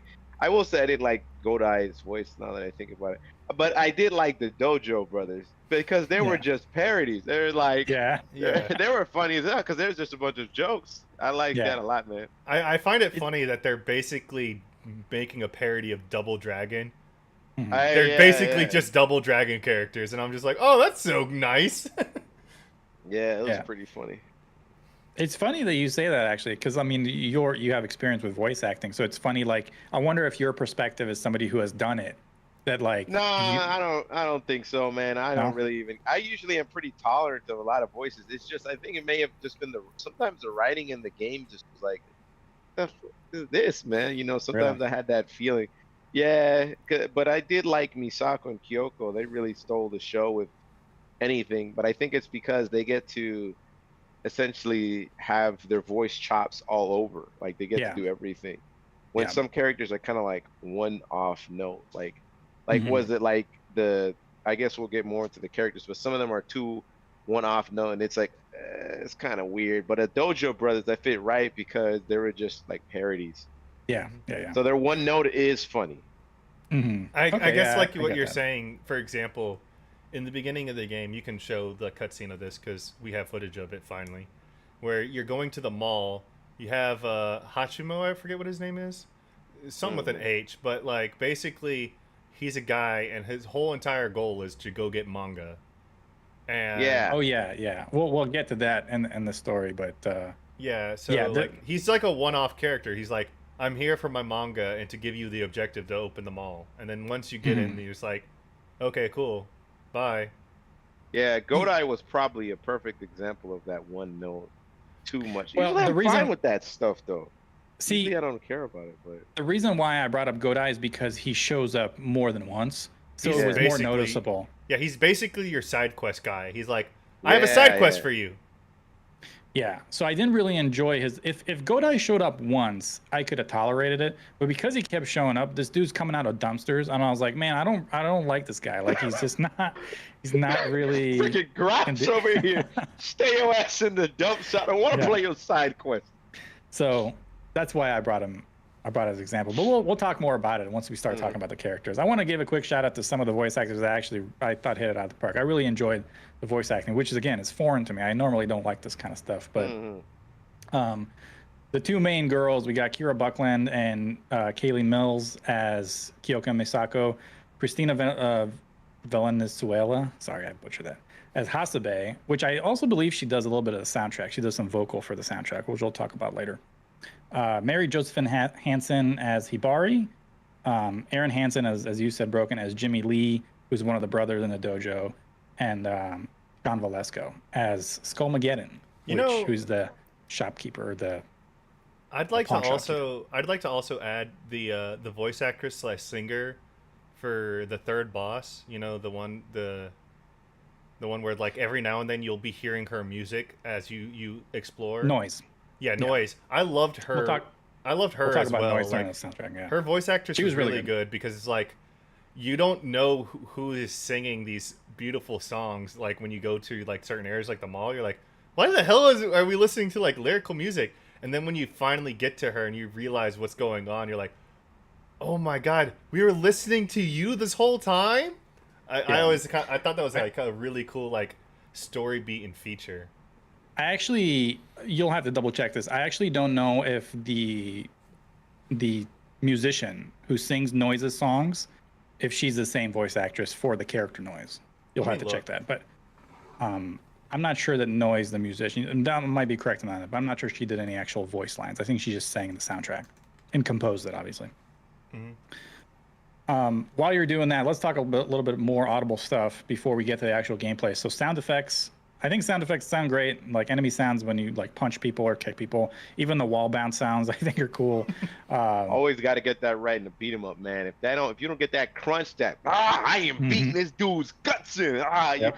You don't get that right sound, you're gonna be like, no. Yeah, you need that impact for sure. Special moves, levels up, just a hit impact overall. There's a good thud for a beat 'em up, which I like. Even collecting items on the ground have that like classic like Zelda like ding ding ding ding, like you know you Yeah. get the noise for collecting coins and stuff. So I like that. It's a nice touch. And just overall, I thought the sound design for the fighting portion is on point as well. Let's talk about the soundtrack. So the soundtrack, I thought in the game is pretty good. So it's composed of electronic upbeat tracks as well as some that resemble kind of like the 16-bit old school tracks that you'll find, again, like a lot of beat 'em ups as well. And then there are the vocal noise tracks, which are composed and performed by Megan McDuffie. Okay, so they're different voice actresses. Yeah. Also, Yeah. in both River City Girls 2 games, they're actually two different voice actresses. Noise is just two different voice actresses. Oh, interesting. Mm. Yeah. They couldn't pay her enough on the next one. I think it's All I this think money, what it man. I don't Probably, I think yeah, what it no. is. No, I think what it is it's the diversity aspect of it, because I've been noticing a lot in modern day voice acting. Like if your character is a certain color, you want that color to represent that voice. Oh, is the previous noise voice actress white? Yes. Maybe it could be the green. I think it's more the greenbacks, but they did do that with. What did they do that with? And it ruined it, man. They did it with The Simpsons with Dr. Hibbert or whatever his name is and Oh, Carl. they did. Oh yeah, they've changed their voices, bro. I was listening to the same dude for 20 years, and then this motherfucker just comes in. Hey, how you doing? I'm like, whoa. Who the hell are you, man? It's been 20 years, and you just gonna change the game on me? I wasn't ready for that, man. Who's the black guy from Family Guy? He's voiced by a white guy, right? Yeah, he's still voiced by a white guy, I believe. But the actors were like, well, I felt bad, so I stepped down because I'm not black. Mm-hmm. So I stepped down as a white male because I'm not black. That's literally the reason, man. Because of all the black stuff that was happening, and That's so dumb. I was just dude. like, that's retarded, bro. You just gave voice away the your goddamn job, character. man. Yeah. You just gave your job to a black dude that's less qualified than you. What is that? I Is think- that not in a way kind of showing some sort of racism? It in is a funny, racism. ironic way. You know, I'm gonna say this. I think this is a very I know this may be off topic or something, but this is something that I've been thinking about in the actual voice acting scene. I think it doesn't matter who voices what character, because at the end of the day, if a person voices them really well, you don't notice. Yeah, man. I would have never known if Cleveland was a white guy. He was Yeah. it so Cleveland well. does it so well that do you notice? Did you know? Yeah. That's for every They job, ruined it, though. Like, for every job, you should pick the person most qualified, not the That's what person you you need to do. fill a quota for. Like, that's not how that works. But Bro, they had Exactly. this guy for 20 years, and if you listen to Carl, it's like Carl kind of, but it's still not Carl. But the doctor, it's not good at all. So it's crazy how they just, dude. I mean, you basically gave your job away for somebody else. I wouldn't do Yeah. that. I don't are they give a going to damn. change Lisa Simpson because she's not an actual little girl? Like, Yeah, or Bart that is not a boy. Bart is What? like a woman. Come Yeah. on, man. come on, man. I know, but Yeah, that's come on, that's just man. my 2 cents. Is that it I doesn't think it it's shouldn't the matter. greenbacks. It shouldn't could be the matter. money, Yeah. I was I'm gonna say thinking it it's the shouldn't greenbacks, matter. man. It shouldn't Yeah. matter who the voice is, because at the end of the day, they're providing you a voice. They're not providing you a character. Yeah. Mm. We don't know the reason, but if it's the latter and not the former, that's annoying. So the soundtrack is both electronic with the non-vocals, and then the noise tracks are more in that rock and roll style, but there are also some somber ballads, which they're pretty good. I listened to the I really- soundtrack again; it was good. I really like the somber songs, and it's probably my favorite ones. And the Mhm. intro is pretty poppy, but Mhm. Yeah. I really like those songs at that's really soft ones when you're like on the boardwalk or something like that. It's Mhm. really nice. Yeah, it's a good soundtrack. I thought Megan McDuffie did a really good job composing that and Mm-hmm. performing as well, so it was good. Now we're on to the gameplay portion. So gameplay is pretty straightforward for a beat 'em up, but let's get through the options available for us while playing. So on the ground, movement is limited to horizontal walking and running, and then vertical walking, but no option to run vertically. Instead, you can dash skip up and down by double tapping. So you double tap up and down, you can just hop to Mhm. kind of reach Yeah, your I remember that. destination on your way vertically. That's one part that I found it noticeable whenever maps were vertical, we had to move up. It was kind of annoying because you couldn't make your way up fast enough. So I was like, man, horizontally it feels fine running around, but anytime you have to go up, and like if there's no option for like jumping or whatever, like was like, man, this is really annoying to like hop down, especially hopping down. I was like, this is really annoying because like sometimes Broken could find like the station and I'd have to follow him, and I'd like get like I would get stuck between objects and I had to like hop down. I was like, this is annoying.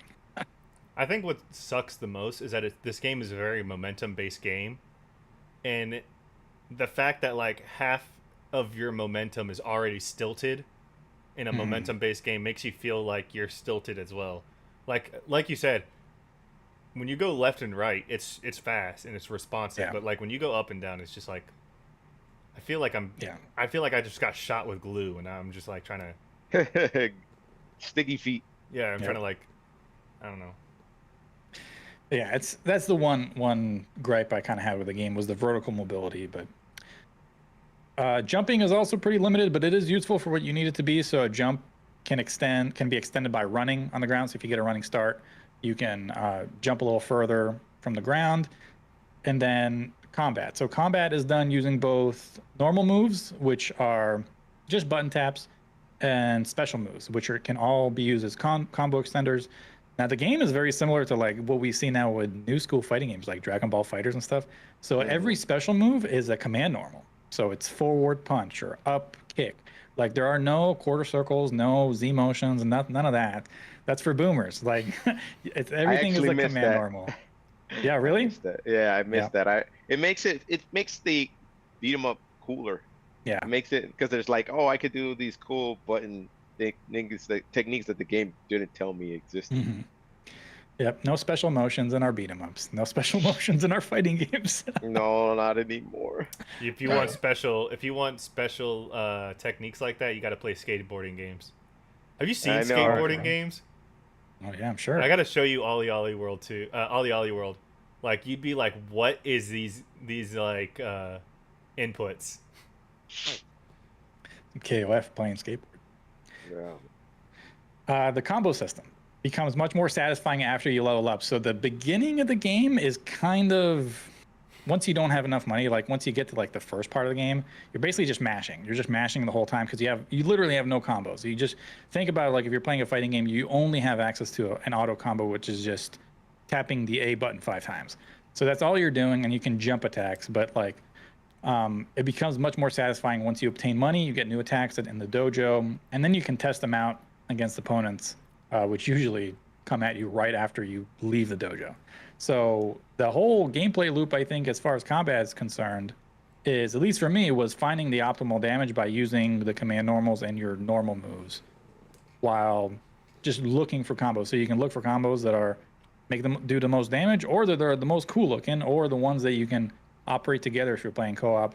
So the girls have a few skills available for themselves that they can launch opponents. So like Kyoko has one, and then Misako has another.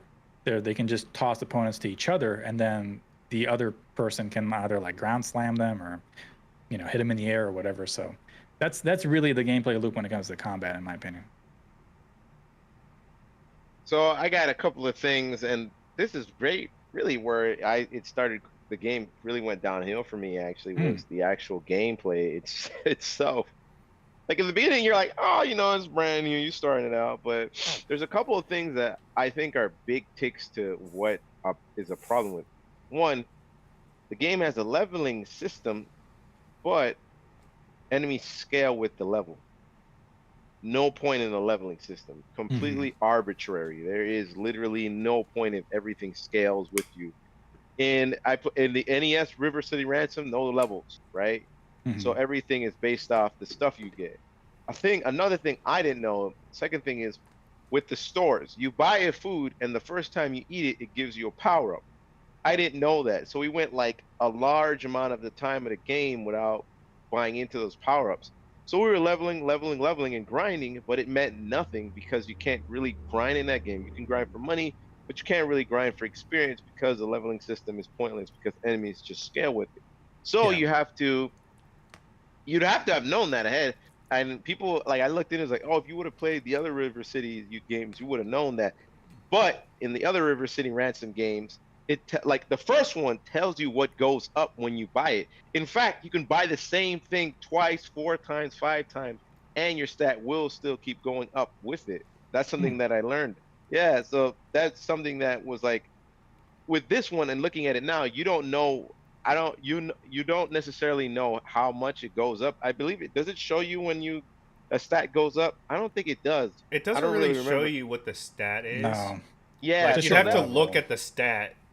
exactly. So that was very really annoying because it's trying to be kind of like an RPG with these art. There's RPG mechanics with a beat 'em up. So when you take the leveling system plus the items, it really makes a lot of stuff arbitrary and it makes it really frustrating. So that's one and two. The third one was my problem was the hit detection. There was definitely times where I would hit and the motherfuckers would just like it was not connecting. And I definitely had a lot of problems, more than I thought with the hit detection. It really upset me a lot of times. Pissed me off, man. For it is the movement. Like that actually it really bugged me. Going up and down was like the Mhm. worst, bro. Like you're like you got glue on your feet.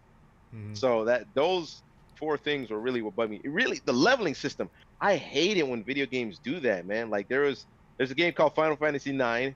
They added a leveling system completely arbitrary because everything scales with you, but it's an RPG. So it's like, bro, what the hell's the point of this? I Yeah. No point in remember. levels, man. I remember That's the even story that's about even that. worse, to be honest. Oh yeah, it's worse. It's I heard worse. the story about FF9 is if you don't speed run the game, it actually becomes even harder for you down the line.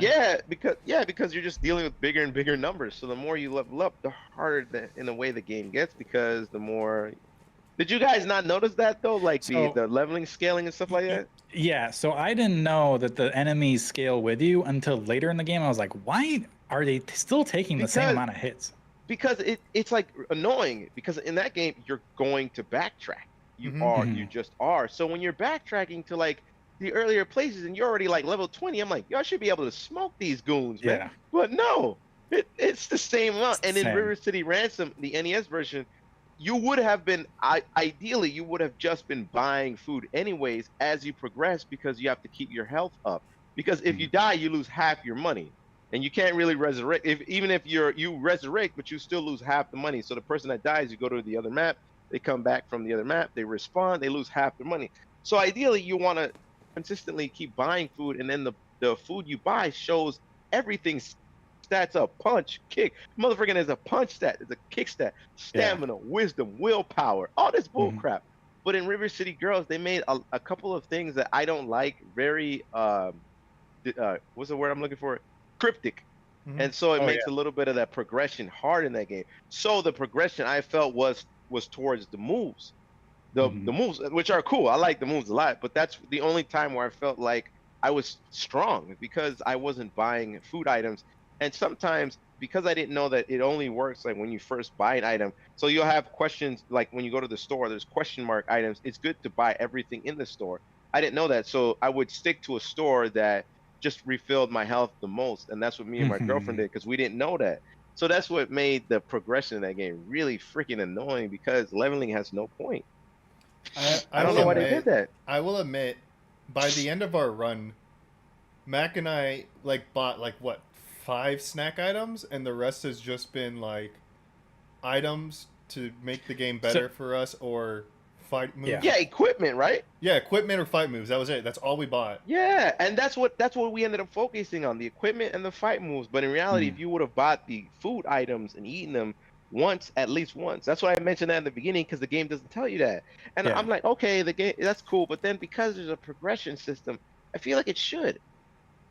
Yeah, it definitely whiffs on that. It really doesn't tell you the fact that it takes you to a store, it forces you to go to a store and buy something, but it doesn't really tell you to check what it does, which Mhm. is a little annoying. And then the whole progressive leveling system, the fact that it's scaling the enemies, I didn't realize that until like halfway through the game. And I was like, yeah, they're not dying. Like they're dying in the same rate, it seems like, because we've gotten stronger, but so have they. So I was like, that doesn't really make a lot of sense. But I'll say one thing about that is like, I didn't really mind because, first of all, Broken and I played on normal. So we had a fairly easy time through the game. Yeah, like, it's we, not we like, did too. so I didn't, if the game was really hard and was like annoying and I was dying in the streets to the regular goons and not to the bosses, that would piss me off a lot more because I was like, there's no reason why they should be the same strength as we are. We're level 20 and this is the school. So like, I would be annoyed. I would be really annoyed.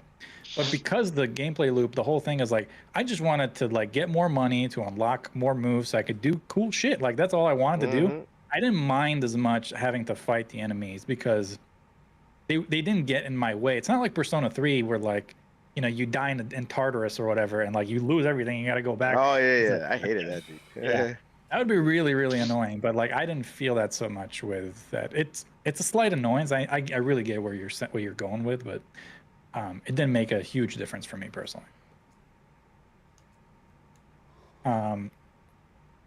So we talked about the combo. So okay, so outside of the main story, like I said, the progression of the move list really is the gameplay loop. Like that's the whole point of playing the game. Outside of the story, and we'll get to the story in a bit, but like I just felt that the more you experiment with the combos, especially the cooperative ones, like Broken and I eventually found out that like we can set up certain moves because they have, you know, volleyball inspired moves or like wrestling moves.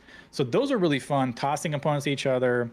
And then we've even beaten bosses together, like just you know, hitting them at the same time because he launched them and I kicked them or something like that. So that's really fun. And when those organic moments happen with the combat between two people, that's like the best part of the game. That's why we'll get to our scores later at the end. That's why we split our scores to co-op score and single player score, because I think it makes a difference. Now we'll get to the characters. So this game has a bunch of characters, but we'll only talk about the main 4 ones and to start. And then we'll talk about the rest of the characters once we actually get to the synopsis of the story. So Kyoko. Kyoko is one of the playable characters. She's the character that Broken played in the game. She's a senior student at Hanazono High School. She's Misako's friend and Riki's girlfriend. She has a spunky personality and is definitely the zany one of the group. She specializes in volleyball-themed attacks alongside using more comedic ones, like she likes to dab on opponents. That's one of her attacks, which is funny.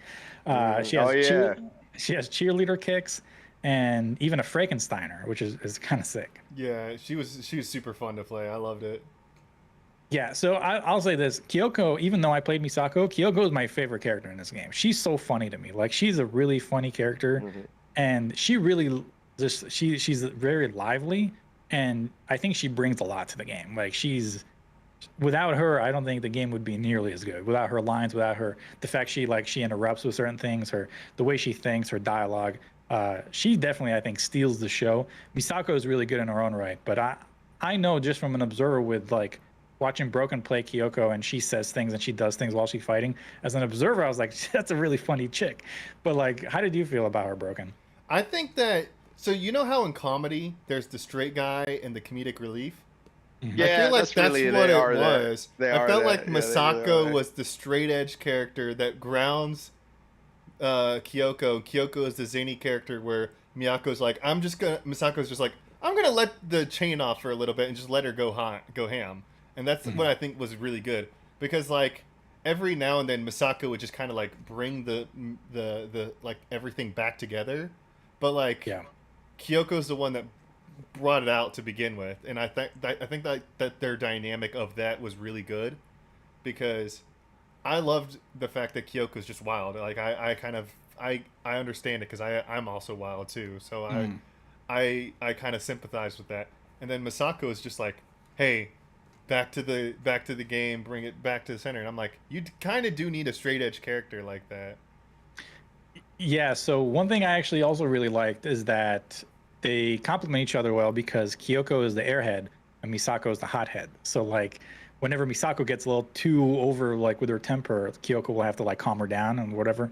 We'll get to a few scenes where that happens, and then whenever Kyoko gets distracted, like he's like, oh yeah, we're looking for our boyfriend because she wanted to go shopping or whatever. Misako has to like keep reminding her, like, hey, we're here for this. So like they're a really good tandem. I really enjoyed them, but Kyoko I thought really stole the show of the game. Let's get to Misako. So she's also one of the playable characters in the game. She's a senior student at Neketsu High School, which is the school where we start the game. She's Kyoko's friend and Kunio's girlfriend. She's got a hot-blooded personality and is the snarky one of the group.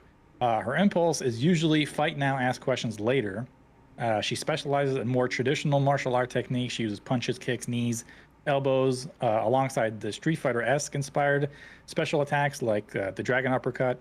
And she has punch rekkas and even a power bomb, which resembles Zangief's SPD, which I thought was really cool. Mm-hmm. I will admit, watching Masako fight was kind of cool. Like, Yeah. she just has so many cool moves, and I was like, damn, she looks like she's just going ham.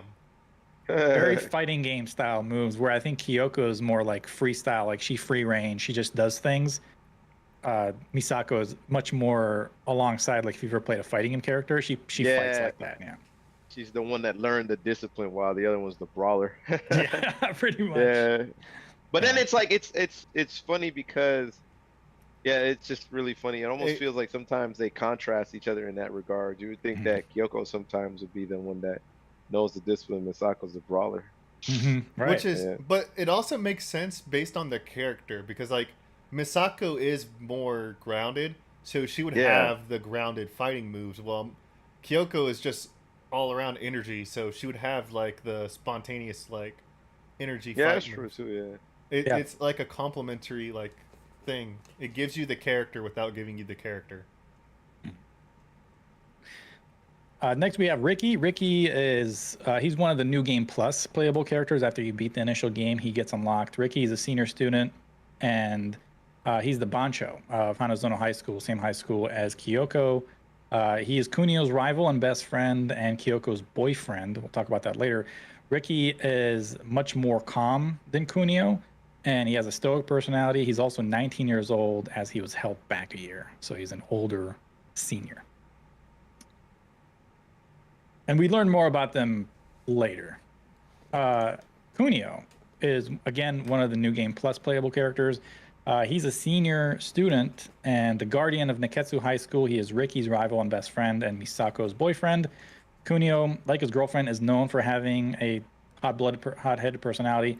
However, he has a good heart, and despite being labeled as a delinquent, he does fight for justice. So like Ricky, he's also 19 years old.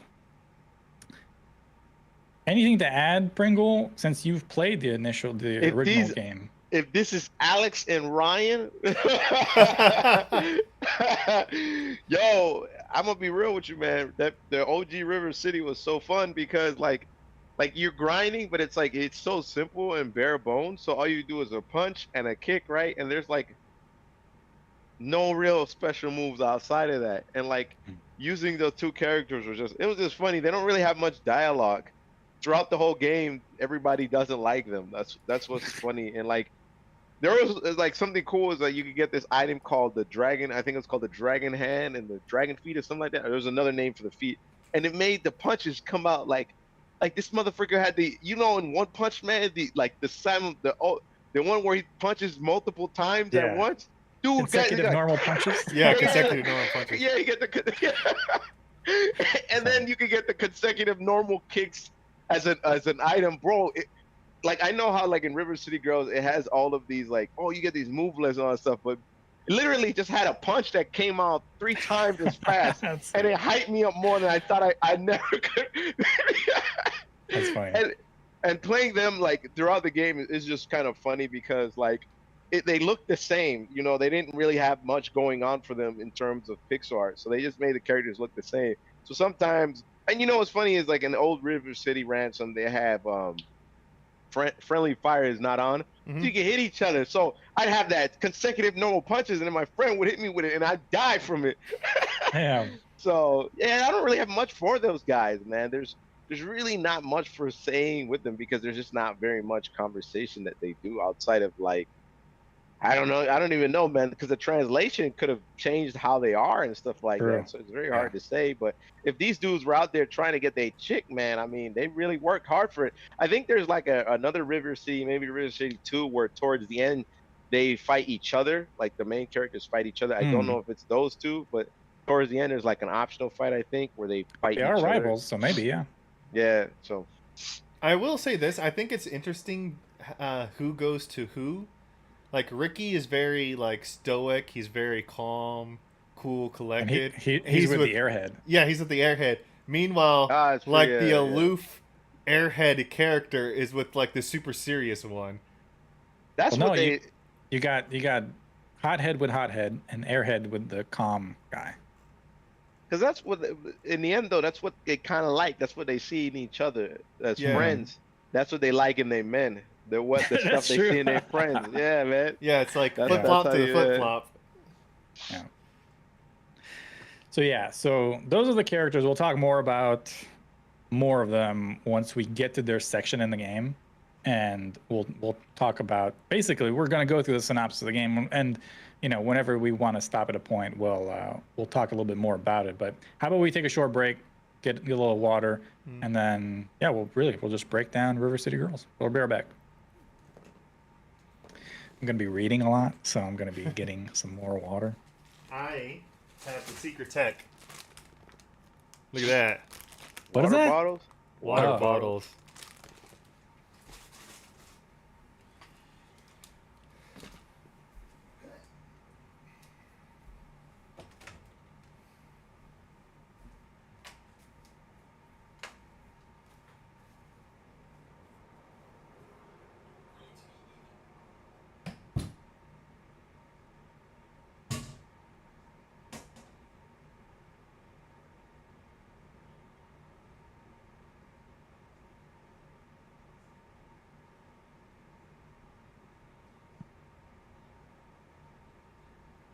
There is one thing that I wanted to say, and it's with the stat progression in it. I forgot to mention it, but the reason why also the stat progression bugged me a little bit more, even from after playing River City, is that the stat progression is kind of like important in that game. So like there's no way you can beat like the last boss. Maybe you can, but it's super hard to beat the last boss without eating items and like equipping new stuff. So in that game, it's like it's so important, and it makes sense because that's what they were kind of going for, kind of like an RPG beat 'em up. So the game Yeah. kind of wanted you to build up your character.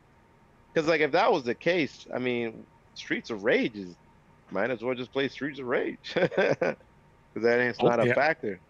It's crazy how much harder older games were, and without telling you, like they don't. Hell They're like, yeah, man. they're like figure it out.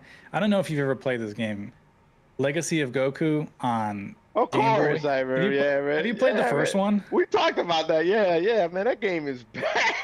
dude? The first you It can't is you can't so beat bad. Vegeta.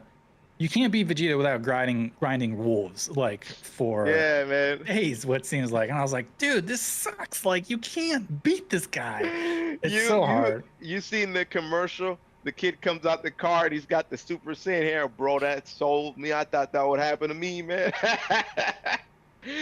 Dude, that game was bad. The second one was a giant leap. Like this motherfucker was like So- going freaking light years ahead, man. The second one was first one- really good. It was really Yeah, good. first one was god awful. Terrible, Oh my terrible. god, dude! Like Jesus Christ. It's funny when you die, you see him going to Snake Road whenever you die in the game. Yeah. I But did. yeah. I remember playing the first Legacy of Goku, and I was like, "What? Like, how am I supposed to beat Vegeta? Like, this is the first area of the game." Man, it's terrible, dude. The game is like on freaking steroids in terms of the pacing. Like 1 minute you're fighting Vegeta, next minute you're on Namek fighting Yeah. Frieza. Yep. Going Super Saiyan was pretty cool though. I will say that much. Yeah. I liked it. I liked 2 and 3 actually. 3 Yeah. was more of a robust RPG experience. Yeah, 2, I think, was like, it was the. I think it was the better one. yeah. 2 had a lot. I mean, yeah, the leap between 1 to 2 was they might not as well be the same from the same Hell franchise. nah, so, man. Yeah, man. They really were, dude. Damn. But yeah, that's why this progression just reminds me of like that was one of the things because like I like that feeling in RPGs where you just get stronger. Like that Yeah. feeling is like that's why stats exist. I think it's like to make the player feel stronger. So like I definitely because like what we did in River City Ransom is that we just farmed and like we got 2 items and then we went Yeah. to the final boss and we just smoked his ass in like seconds and it was funny. It was like, yo, because I told him like, dude, if we do that though, we're gonna destroy him. It was like, yeah, that's the point. That's the whole, yeah. So usually, like with most RPGs, whenever you get stronger and you have an ability to go back to a previous map, Yeah, you know how like you'll beat the RPG boss there, and then you'll go back to that same area. Now the old boss won't be there, but they'll spawn a new area boss who's like kind of strong. But since you're Yeah. so leveled up, you beat him like with 1 punch, and I was like, this is great. And it's like I can understand where it's like you don't want that, but then I guess that would make sense in the case of like that's why they scale the levels, but I wouldn't take that as an excuse because it's like, but you can beat that game without really buying anything, honestly. Like we got pretty No. far. We got to like the second to last boss. The second to last boss I did not like at all, but we'll talk about that when we get there. Yeah. I did not like that boss at all, dude. It soured me so bad. Really? Yeah. We'll talk about it for sure. Hello, Got more hello. food, Broken? No, I just put it up. That's so much food that I cannot. That's a week worth of food. Okay, that's not a Bruh. day worth of food. That's a week's worth of food. All right. Scroll down here.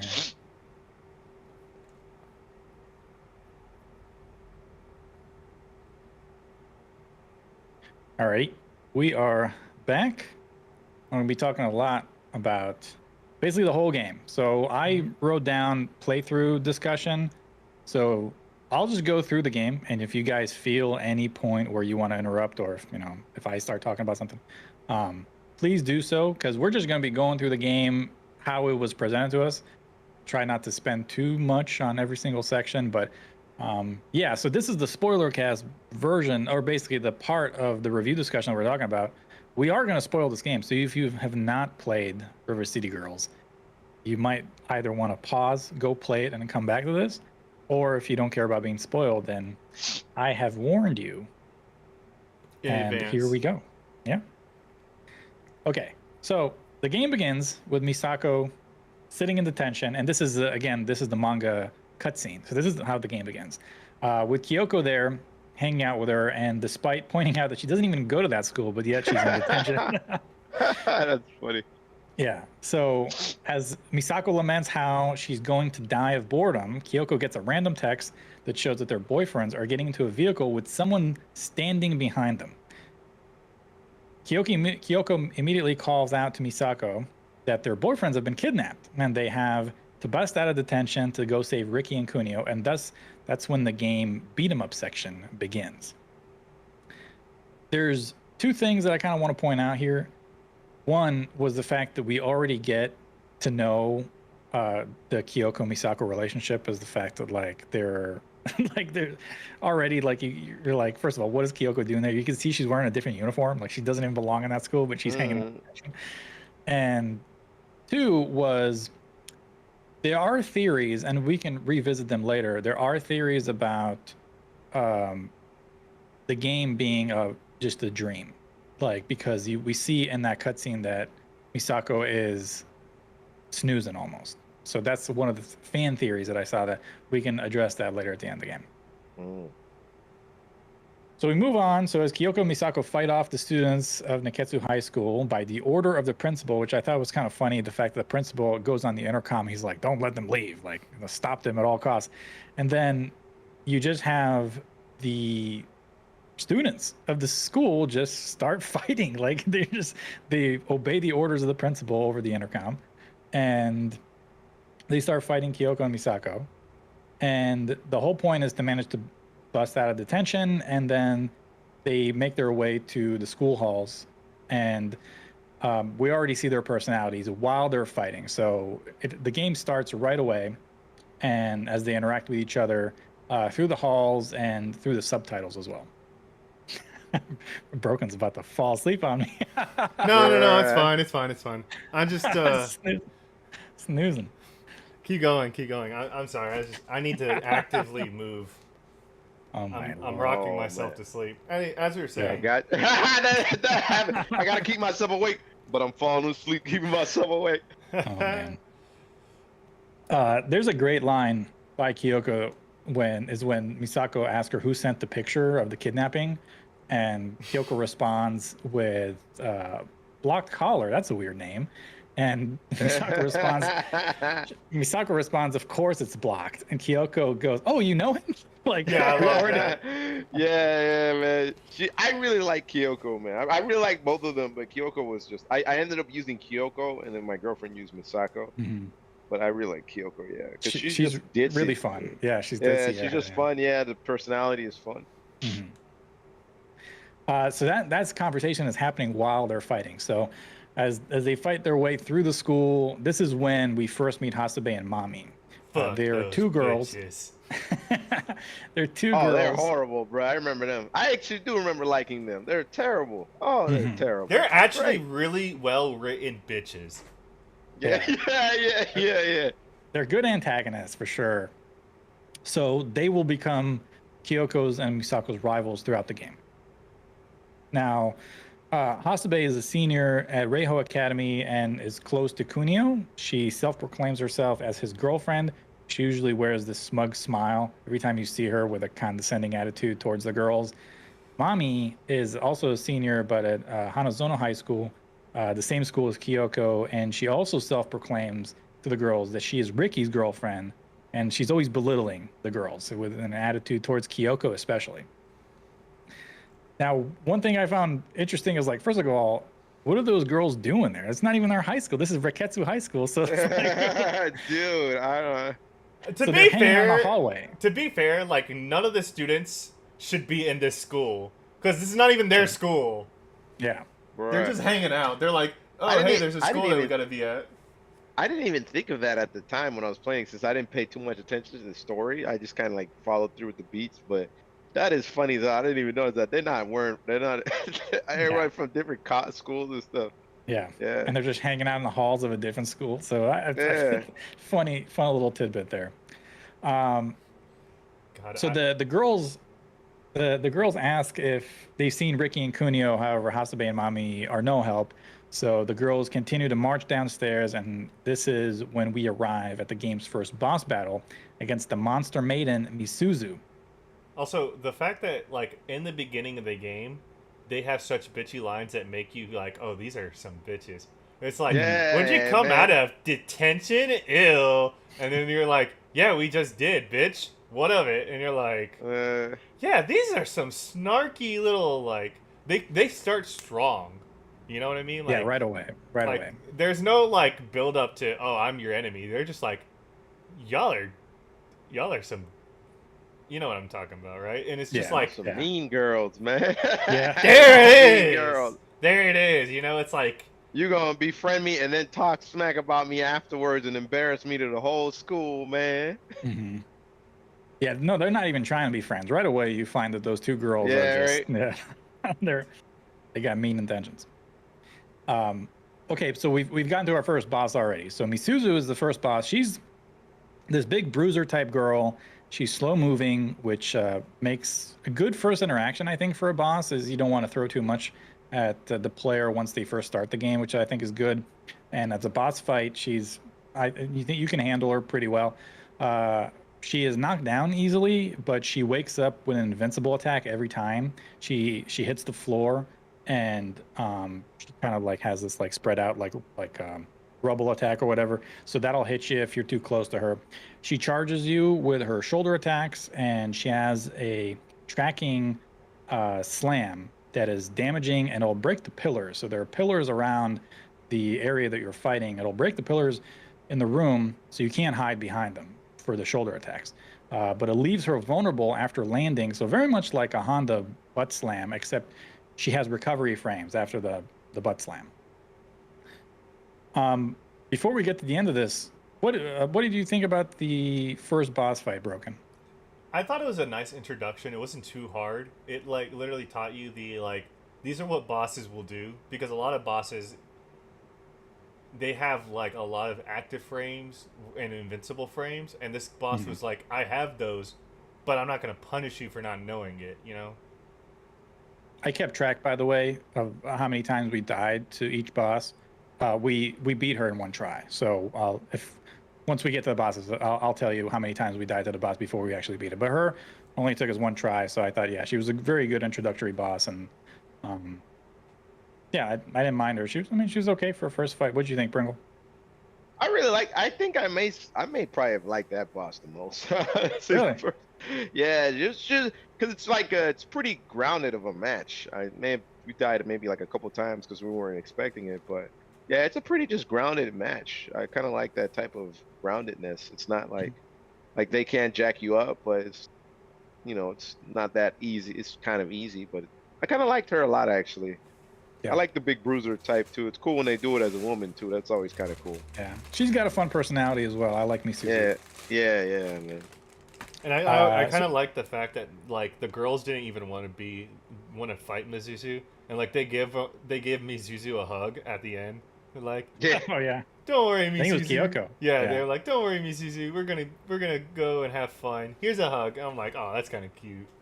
By the way, so if you read the subtitles on the black bar in the UI, the principal will say, as Kyoko and Misako are getting through the halls, he's like, "Don't worry, they'll never get past the Guardian," and like he calls Misuzu the Guardian because she's this big bruising girl, Mhm. and she guards the doors to the entrance. So I thought that was funny. I also So love after this you shtick that she doesn't know how to. She's been in high school for so long, so she's been 7 held back years. like 7 years, and also Bruh. she's such a dumb her whole mentality is I'm so stupid because like she doesn't even know how to open doors. She just breaks through walls to get into a room. Yeah. Bruh, that's funny. Yeah, I liked Yeah. her a lot. Yeah, she's fun. So after defeating Misuzu, she cries and she tells the girls to head to Crosstown since that's where they were, as far as Ricky and Kunio. After they ask her where her boyfriend or their boyfriends. So Misuzu says they were talking to somebody creepy in Crosstown. So as the girls make their way out of the school, they continue to fight randomly in the streets as everyone is just really hostile for no reason. Like I thought that was like something that wasn't even spoken in the game. Is like, why is it after you leave the school, people outside want to fight you? Like, why is that a thing? Right. Outside of being a beat 'em up, they never really addressed that. People were you're just aggravating the enemies, and I was like, why? Like, why is this a thing? But they left it on. They didn't say much about that. So, oh well. But nobody bats an eye. The girls keep fighting in the streets, and they don't say anything. Next, they meet Godai, who was one of the characters we talked about earlier, and he's a creepy-looking guy who claims to keep tabs on everyone in the city. So he's also, from what I understand, he has a history with. I read a little bit about him. He has a history with the River City series. I think he's also one of like the secret bosses, who's like the puppeteer of River City Girls. Or rather of previous games in the Kunio-kun series. So he's not a major character in this game, but I think he has a larger role in previous games. I think what's interesting that's where he about comes from. him is that his snarky attitude and voice complements how snarky and like disgusting he is. I think that's kind of why we don't like him as a character, because he kind of is designed to be disgusting. He's weird. He's creepy. He's weird, and he's just he's not very. He's just kind of uncomfortable to be around. That's Exactly. That's Like his whole shtick is, I'm that weeb that doesn't shower, that's super creepy and perverted, and you're just like, get the fuck away from me, kind of character. He knows too much too, and he doesn't really explain it. Like, and he just pops out of nowhere. It's like, I don't know. He's just weird. Yeah, he does, man. It's just, So- yeah, he fills that like that certain niche of like the character that knows too much and you don't want to be near, but you are obligated to go because you have to know what they know. Yeah, and that's how we get our first piece of information. So he claims he keeps tabs on everyone in the city, so he can help the girls find their boyfriends with the information if they get him a double Merv burger, which is really a conduit for us to just find out how to introduce us to items in the game, which is sort of what I think Pringle was talking about, as far as like that's an issue, because yeah, it takes you to go get the burger, but it doesn't tell you like You should to, eat the burger. or take a look at the stats and see what it does, you know. That's where I really get upset, man. Play like a whole game and not know about that. And it's like, why wouldn't you tell me that? Yeah. So that's, something that I guess in hindsight, you're like, oh, maybe that's what they were trying to do, but they didn't do it very well. So Godai wants a double Merv burger, which takes us to the store, and it's just a fetch questing. And we do this with Godai multiple times in the game. After getting Godai his burger, he tells the girls that the creepy guy seen around Ricky and Kunio is probably Yamada, a former Reiho High School student who now practices the dark arts, and he can be found at the mall. Now, Yamada is also a character who has, I think, a pretty big role in previous River City games, the Kunio-kun franchise. I think he's somehow related. I think he's actually one of Kunio's old friends, and I think he discusses it later. But I think he has a bigger part in the Kunio-kun series. Yeah, he's Kunio's best friend before Kunio starts trying to get the hots with, I think it's Hasebe, and then Yeah. all of a sudden he's like, "Oh, you took away my girlfriend," and he's like, "What? You didn't even." Yeah. There's a great cutscene too. It goes into the manga cutscene, which I think is really fun, and it's done well. But we'll talk more about Yamada here in a bit. So again, the girls fight their way through the mall, and they find that it's locked. And this is a character you talked about earlier, Broken. This is Hiroshi, and he's a schoolmate of Misako. She actually used to bully him and steal his lunch money, but she didn't really know who he was because he was just standing outside of the mall until she recognized him. And he's waiting for the mall to open so he can read the new issue of Cosmic Mega Babes. That's the whole reason why he's there. I actually looked it up, and yeah, Cosmic Mega Babes is not an actual. Not a thing. Not a thing. Right. I thought it would make a joke like, oh yeah, because a lot of video games when they make stuff up like that, they'll like in hindsight as like a little Easter egg will make like a little page that is dedicated to these stupid things. You know, they didn't even try. It's sad. I do want to say now I'm looking at a thing that like a game that explains, because I was like, who the hell is Yamada? It was the character, and this was the character's name in the game, Slick. That's who was there. And he was also happens to be the arch rival of Crosstown, High Tops Punk, and I believe maybe you do fight that guy in the game. Like, let me see here. Because like a lot of the characters just have the same purple The getup uniform? and stuff like that. Yeah, like they just have purple things, but you know it's pixel limitation. So Yeah. Tough to Oh tell. wait. Yeah. Okay. So yeah. So Slick in River City Ransom for the NES, he's the last guy you fight in River City High, and we smoked his ass so fast because he had the consecutive normal punches. Yeah. But now I remember him. That's interesting though. Yeah, you do fight him at the end of the game. I also noticed that a lot of the characters in River City Girls that you meet are from the other games. They're more like nods in this game. Just like, hey, did you play Yeah. River City? Check out this character. But they're only Yeah. there for like 3 seconds. But hey, we brought them in. Like Hiroshi was in River City, but it's like, okay. Mm-hmm. He doesn't have a big part in this game. He's just there for a little bit of information. So he's standing outside of the mall. He wants to read the new issue of Cosmic Mega Babes, but the mall is locked. So he lets the girls know that they need the key to enter the mall, although Misako, I believe, was thinking about just like kicking in the door when he was like, don't do that. And this is where we get another kind of quest, the retrieval quest. And Hiroshi says, hey, the mall cop, the security guard, he lives nearby. He must have overslept, and the key's at his house. So this is the first time we get a jump quest, sort of. Puzzle, a And- jump puzzle, what they call Jump puzzle, yeah. So the girls fight their way over to the security guard's Pattinson, that's his name. So they go over to his house, which is where we go through the first real platforming section, because all the everything was on the ground up to that point, I believe. This is the first time we actually need to jump around. So we're jumping around the security guard's home, and we have to jump around the furniture to not wake him up. He's sleeping on the couch, and the key's right there. Yeah, I didn't like that part that much. You didn't like that part? Nah, it was kind of weird. Like it was just out of It Got it. was. tune. The I reason guess. why it was weird is because this is a grown man, and we're in his house. Yeah. The floor is covered with squeaky toys. That's why we can't like wake him up by like walking on the ground. We have to jump around. Yeah. That part was thematically it's funny, but then the part was the actual doing that. Like that's the part that kind of sucks because the up and down movement isn't that great in that game. yeah. So sometimes you do the jump and you kind of miss it by a little bit, and I didn't really like that part actually. Yeah. So if you hit one of the squeaky toys, he wakes up and he's like, "Get out of my house!" And then you have to redo it Yeah, over. you have to redo the whole thing. Yeah. Yeah. Weird. It sucks Yeah. because like there's the part that sucks the most is when you get to the halfway point and you gotta jump all the way to the top because again there's no up walk, so it's like hop up to the top, then you get to Mhm. the top, and then It's not too difficult. It's just it's No, slightly it's just- annoying. Yeah, Yeah, it's just kind of like oddly placed is what I'm looking for. But I it's feel that. funny thematically. It's funny, but it's Mhm. oddly placed. Yeah, I feel that.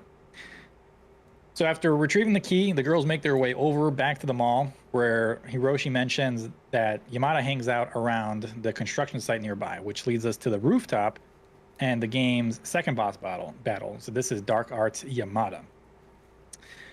During the manga cutscene, which I talked about earlier, Yamada explains how he and Kunio were really good friends growing up, but after Yamada fell in love at first sight with the new transfer student Hasabe, who we talked to earlier, he went to tell Kunio the news, only to see Kunio and Hasabe together, thus turning him to the dark arts. And he tried to explain it more, but the girls cut him off. They're like, "Whatever, let's fight." Like, so they're on the rooftop. Broken. The first time we fought Yamada, we died 6 times. Six Yes. times. And- Yeah, boy, oh boy. And this was, I think, to us, this was the most annoying boss that we fought in the game. The second boss. because Oh yeah. Yeah, because Yeah. he kind of just sidelines your ass, and you're like, whoa, whoa, whoa, what the hell happened, man? We weren't ready for this at all. This motherfucker has powers. and what's He the He has does. worst? magical Dark arts? powers. He has Dark Hado powers. I think the worst part about the boss fight was that he has an exploit where like if he kicks you off the stage, you lose a lot of damage, but you can't kick Mhm. him off the stage because if you kick him off the stage, he just teleports back. Like He oh, teleports Yeah, man. Yeah, I didn't like him much at all. No. You reminded me. He's the most we died to a boss in this game. So we died 6 times to Yamada. And so in order to get information from him, the girls, they fight him on the rooftop. And so he's a projectile using teleporter. So he can get knocked off the building. However, he doesn't sustain any damage, and he will just teleport behind a character, either Kyoko or Misako, depending on who he chooses. And then he'll shoot a projectile, which has a lot of active frames, after every single knockdown. So Dude. you have to really prepare for that. He also has other skills, including both rotating projectiles, which pick up speed in circles. Sometimes they have items in it, so you can like run into it and you get some health. And a tracking projectile that explodes after making a trace of whoever it is tracking. So it'll pick somebody random, and it'll explode after kind of like completing the circle on the rooftop. Mhm. He's also able to use to summon 2 walls together, and he'll crush one of the targets in between them, which is kind of annoying because you can't really avoid it. Yeah. And overall, he's just really frustrating to deal with, as the teleporting behind strategy, along with the active frames of most of his attacks, will blow you off the roof frequently, which really disrupt the fight. So he's a very annoying boss. Bro, he had way too much going on for him, especially after the jump from the first to the man. You was fighting Ryu, now you fighting Akuma. That's Right. what I just did to you. Like, what happened, man? Yeah, he definitely is a big jump from him. All right. So after defeating Yamada, he tells the girls to try to go to Uptown, and the boys sometimes hang out there after school.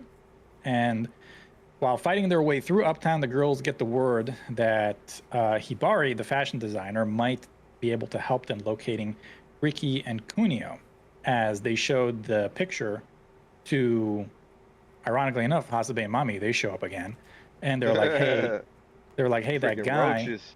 right? They really are, Freaking honestly. roaches, dude. they literally are. They pop up like in the When most you don't want them the most, bruh. exactly. It's so funny because they were just over at Riketsu High School, and all of a sudden they're in Uptown. Like, how did they get there? Yeah, man. But so I believe it was Kyoko showed the picture to them, and they said, "Hey, the guy who's standing behind them is wearing a jacket designed by Hibari." So they're like, "Hey, go find Hibari." So they tell her, or rather, they tell the girls that Hibari doesn't just take anybody. She's by invite only, and you have to get in by having something expensive and something gold. So they're on a quest to find something gold. So they go to one of the pawn shops, and it's owned by Skullmageddon, and Skullmageddon is just a tropey character. First of all, why is he a skull? I don't like. He's a skeleton, and he's got the that like Undertale, like Right. and that's how he interacts. And he's just kind of a funny character. He's goofy. I don't know if he has any background in the Kunio-kun series, but he's a little bit out of place. But I don't know, he's kind of a funny character. I think for it's just like how a zany fan the game thing. is. Yeah.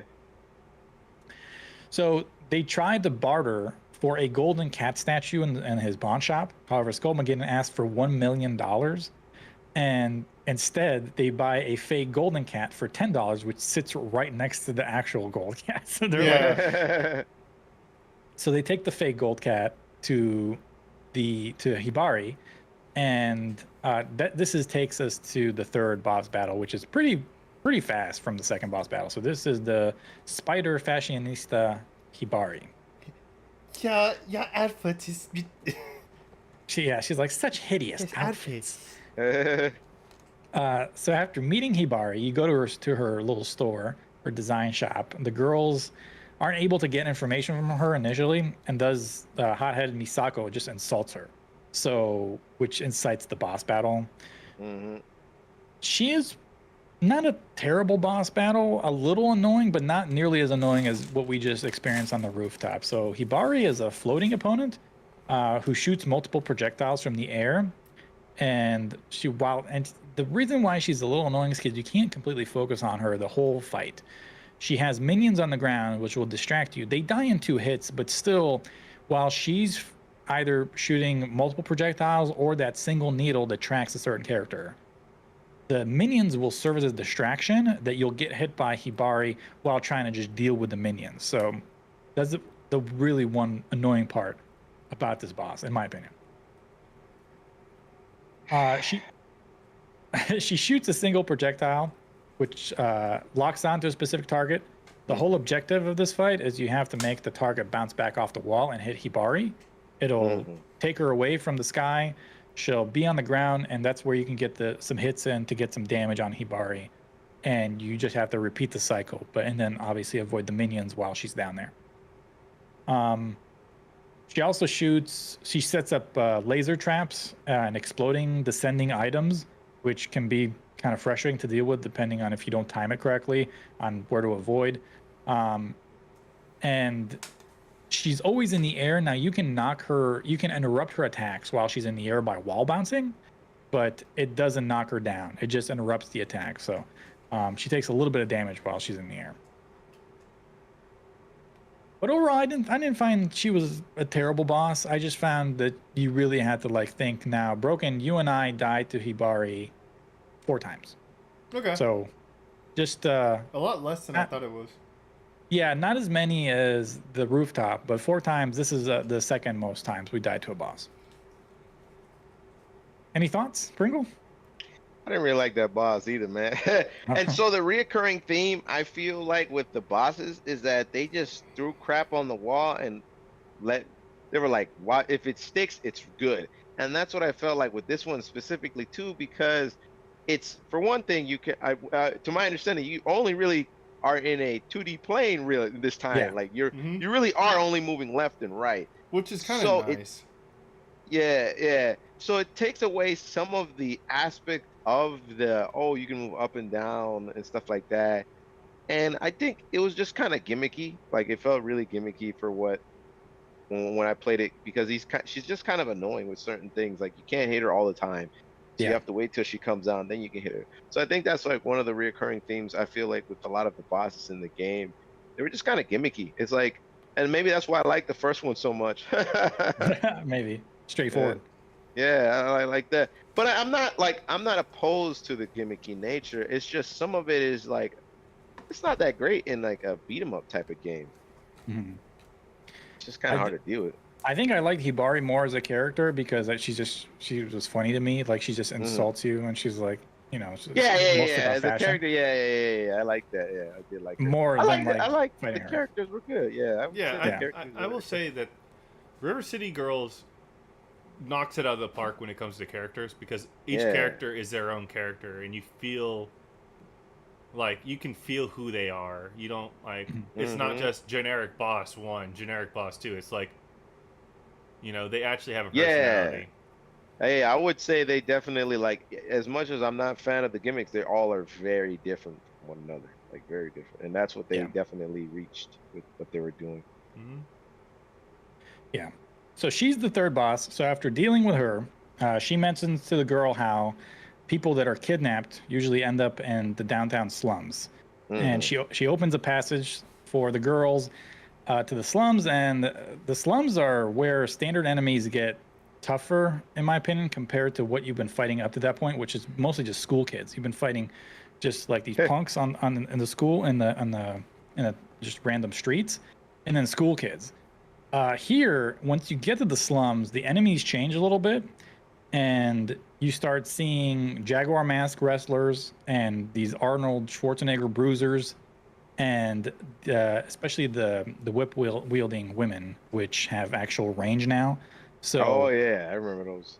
once you get in a condensed space with all those big bodies around, I think I found that it actually Broken and I, we died a couple times in the slums where we Yeah. didn't die in the streets or in the school at all.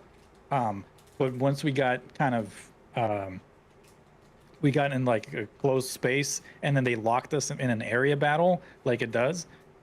We actually died a couple times in the slums, which I was like, man, these enemies are, even though it scales with us, I just felt that they were a little harder to deal with compared to Yeah, these cool they kids. definitely were. Yeah. Yeah.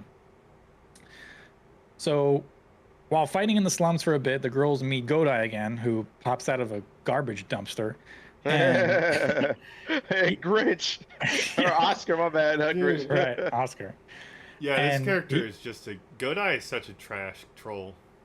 Yeah, he's weird. He's just a weird character.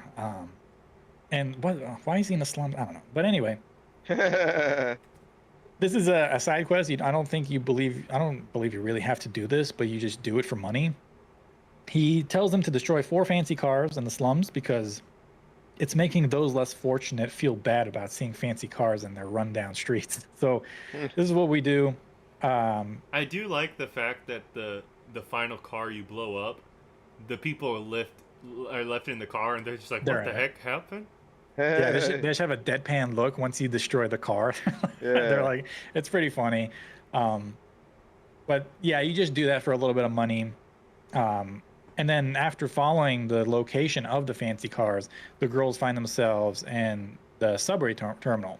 However, it's blocked by a bunch of trash everywhere. So they find a crane operator who's nameless, and they ask him to remove the trash from the subway terminal. However, he lost the keys in the zombie-filled trash compactor, and so he needs them to retrieve the keys before he can remove the trash. I This remember one- doing that one. Yeah, I remember doing Yeah. that. This was as zany as the game is. This was kind of an odd section because all of a sudden they decided to just infuse zombies in the game and not even explain it. So this is when I learned that the game has no rules. Like they'll do whatever they want within the story as long as it's funny. Like that's the nature of the game. As long as it's comedy, they don't mind anything about it. Which in itself is nice because it makes sure that you're not grounded. And Mhm. if you're not grounded, that means you have room to like grow and to like explore more options. Anything is possible at this point. Now that there's trash zombies, So here's another weird tidbit: zombies existed in the original. So really, that's cool. That's yeah, really cool. so I think that's where they got that crap from. What? I don't know why they are in there, but it does look like and look. And trying to remember now, there were zombies in the Mhm. game, but yeah. That's funny. Yeah. So Kyoko and Misako, they're looking for the keys for the crane operator. They're looking for his keys in the zombie-filled trash compactor. Now, this is both a locked area, so the zombies die in one hit, but the compactor is slowly reaching the Shrinking. middle, so it's Yeah. closing in on them. And you have to kill all the zombies before it basically crushes Kyoko and Misako in the middle of it. And they find keys, but then they go to the operator and he says, those aren't my keys. Actually, Yeah, my I keys... remember that. I was upset. I was like, man. Yeah, so the keys were in his pocket the whole time. And Kyoko gets really mad because she has zombie brains in her hair. So she Oh, yeah, I gets really remember that. pissed. she gets really pissed, and she eventually she calms down, and he moves all the trash from the subway entrance. So he does his job, but the whole zombie section was arbitrary. We'd have to do that. So after he removes the trash, we get access to the subway entrance, which leads us to the fourth boss battle of the game, and this is against the renowned kidnapper Adobo. Which, Or by rather, the way, Abobo. yeah. By the way, what's funny is that Abobo actually, you see Abobo in the beginning of the game. You do, and one of the classrooms is there's like a presentation on the screen on the projector, and he's talking about Puberty. He's talking about like puberty. Yeah, that's right. That's right. Punching others into walls. Something like that. Yeah, he talks about, I don't know what he's talking about, but anyway, I guess he kidnaps a lot of people. That's his backstory. He's a kidnapper. Bruh, this motherfucker's a trafficker. Right. Abobo is, out of all the bosses in the game, he's my least favorite character. Like, I didn't care too much for his character itself. The boss fight we'll get into, but I don't know. I felt every other boss had something to it. Like, I like Misuzu, I like Hibari. I mean, I guess Yamato was kind of whatever, but the Dark Arts thing was kind of funny. But Abobo, I was like, he's just kind of thrown in there as just a random character. Yeah, you know? he definitely. I don't even remember him. Right. Yeah, so like he's not very memorable. Forgettable for sure. Yeah. So let's get to the boss fight. So Abobo tells the girls he doesn't know who kidnapped their boyfriend, since he kidnaps a lot of people, so he lost track. Bruh. Which ensues the fight. Abobo is a slow bruiser with both ground attacks and jumping attacks. He is easily knocked down, kind of like Misuzu. However, he has a ground smash move in which makes the concrete blocks and slabs around the arena fly down into it, and then he picks up those same slabs and then he throws them around, which are very damaging on a hit. So you don't want to get hit by the concrete slabs. You can actually, once they fall down into the arena, you can hit them or you can pick them up yourself and throw them. But you just don't want him to get a hand on them. He also has a gravitational pull move and one of his second stages, which leads to a powerful command grab toss after he gets a hold of you. But he's, for the most part, a fairly straightforward boss. The only thing with him is that the arena is kind of constricted, so you just want to make sure you mind where you're moving to so you don't get hit by one of the projectiles. But Broken, you and I beat him in the first try. We didn't die. So pretty straightforward boss. And yeah, Pringle, he didn't even remember this boss, but so I guess you don't have too much. Man, I ain't got nothing to say about him yet, Yeah. man. I think maybe we died like a couple times. I don't remember that dude at all, man. I think the first one is much better than his ass. I hated this boss because it's just a lot of like bullshit chicanery where it's like, oh, the stage is against you because the guy is ripping the stage apart to like kill you, and I'm like, Yeah. okay, so he's just a bruiser with a bad attitude. It's like we just fought that while ago. Yeah. But a more fun one. Yeah. Right. Yeah, he's forgettable for sure. So, I mean, after you beat him, he's actually supposed to be one of the bouncers at the Noise concert. That's how he makes money, because kidnapping doesn't pay much. So he tells the girls to go check out the Noise concert in Ocean Heights, and that's where their boyfriends are. So that's take us to Ocean Heights, and as they make their way over there, which I think is actually a cool part of the game, because this is where you hear more noise sounds or noise soundtracks in the game. Especially on the beach and the closer you get to the yacht. I think it's a cool area of the game, probably my favorite area of the game. So once they get to outside of the yacht in Ocean Heights, where the concert is supposed to be, they encounter Burnov, who is kind of a weird character, but also interesting in a way. So he's the gate attendant outside the yacht, and he tells them that the only way to make it inside is with a VIP pass. So the girls make their way over to a fancy ocean hotel in search of a VIP pass from one of the rich people that are probably residing there. The girls have to prove to the concierge there at the hotel, who holds the VIP pass, that they are Noise's biggest fans by answering questions about Noise, which are really simple, like what her dog's name are, like what's her favorite, whatever. You learn those answers by going around the concert, around the hotel and the yacht, and just asking random fans and people like stuff about Noise. And eventually you go back to the hotel and You explain to you them what the dog is, what their favorite vacation is, and stuff like that. It's kind of lame, but yeah. yeah, it's basically you're wasting time in the game instead of just getting Mhm. on the yacht. I didn't like that part, but you know, whatever. The one thing that I thought was kind of weird is that as Broken was about to fall asleep standing, I'm fine. Keep going. Burnov disappears in midair and nobody says anything. Like he literally vanishes into particles after he lets you onto the yacht, Mm-hmm. which I was like, what is that? What the Yeah, I hell, remember man? that. I was like, what the? They make a joke about that. They're like, wait, what happened to Burnoff? They're like, huh? He just did that. Yeah. And then, And then that's it. his mask on his head just falls onto the ground, and they're like, "What? That dude just disappeared in midair." Like Right. that was weird. So, I was in plain sight the fact that he just dissipates into the wind. I was like, okay. But you make it onto the yacht, and the girls disrupt the Noise concert mid-performance, and asking her to give their boyfriends back to them. In which a fight of words happens before Kyoko calls Noise by her real name, Nozomi, which is That actually was funny. That Yeah. was funny. Yeah, I remember that part. which so Nozomi is Kyoko's childhood friend from school. However, Nozomi felt betrayed after Kyoko got expelled for stealing So basketball stupid, hoops. man. It's so dumb, dude. I was like, stealing basketball hoops. So So Nozomi Noise has grew up no with no friend. friends. Yeah, Nozomi had no friends growing up because Kyoko got expelled. Now, I will say Um, this. I think it's kind of odd how at the end of the fight, basically, they make up, and Kyoko's like, all right, I get it. You just want friends. All right, I'll be your friend. And it's just like, y'all are adults now. Who gives a shit? Yeah. I mean, that's the whole shtick of the game, right? It's just making just something out of nothing, really. I mean, that's really the whole point of the game. Yeah, like, yeah. I don't It's one of those games where like they try to stuff a story, so they're just kind of winging it, like making it as Pretty silly as much. possible. to be fair, I feel like a lot of beat 'em up games are just like, okay, we got a cool gameplay loop. What's the story behind the loop?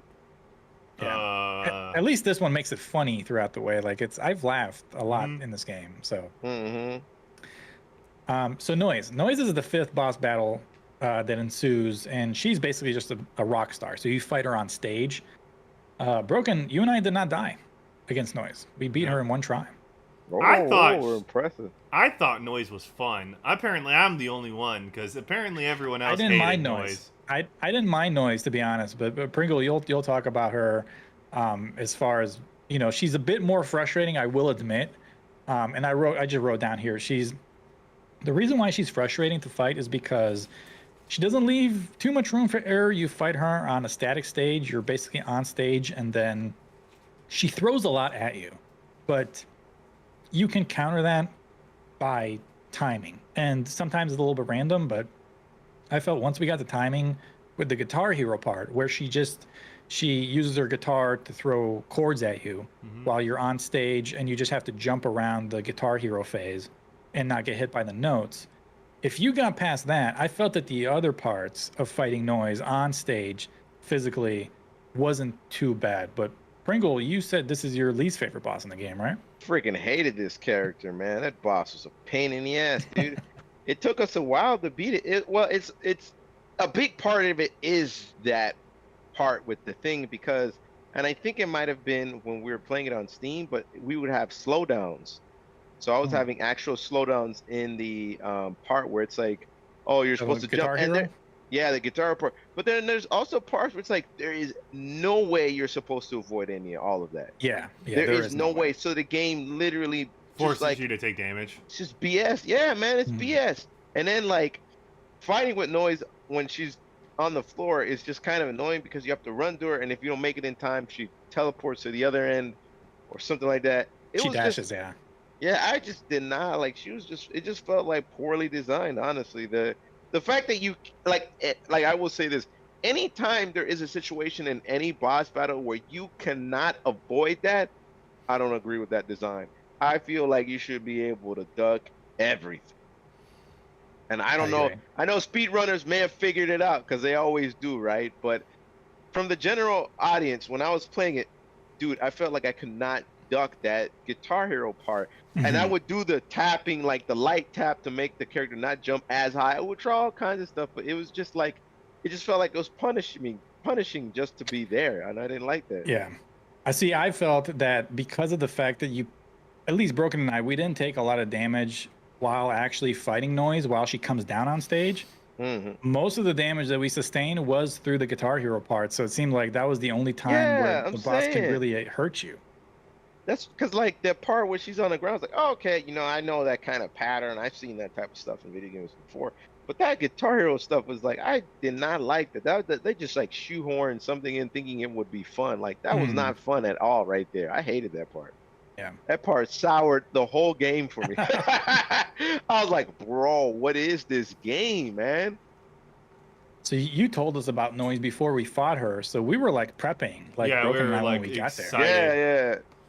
But then when we beat her, we're like, oh, I mean, That that was wasn't too easy. bad. And maybe we got lucky with just the way we were jumping through the Guitar Hero part, but like we didn't That's feel where it we was died, too bad. man. Like Yeah. honestly, that's where it really was like the killer of it. If you don't get it right that time, you're just gonna get smoked, really. Yeah. Yep. So we talked about the Guitar Hero part. Let's talk a little bit more about her moves actually on the ground, and this is why I think also she's a little frustrating. While she gets on the ground, is that she has a few moves. So she has a flying V guitar, which she'll use as a weapon and a projectile. So she can throw it at you, it spins, and then she follows it.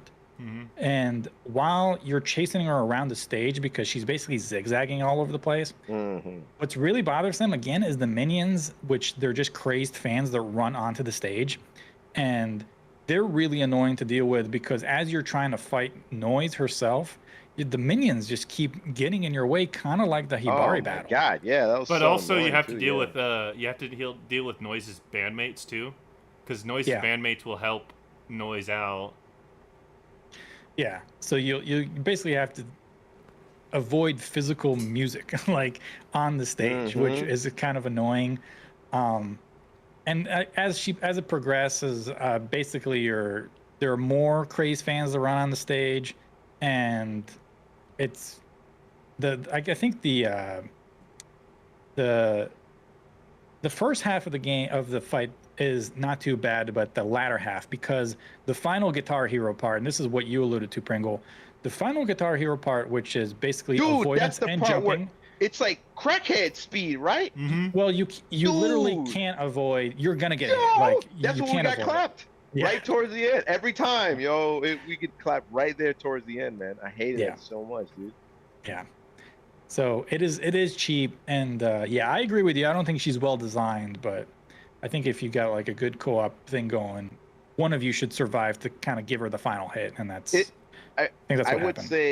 say it's much harder because I'm seasoned with these games, but my girlfriend, she's just like a casual, so it's like it's much harder for us to Oh, I do see, those type 'cause- of things. I see. Yeah. There's a huge power imbalance. Yeah, man. So Yeah. like it's like and that just more that because you're not the game doesn't prep you for something like that, and the game doesn't have the movement options to allow that type of feeling to be Puzzle. played with. So it really is like a gimmick in that sense. Like that one's like a super gimmick because I was like, what?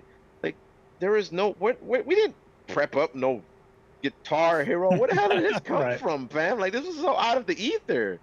So I really didn't like that. I felt like they could have done something more cleaner with the music thing. But Yeah. that's what they wanted to go for. Yeah, I agree with you there. Okay, so after defeating Noise, she tells the girls that if the boys really got kidnapped, they should be looking around Senwakai Tower, home of Sabu's criminal empire. Which takes you to Uptown.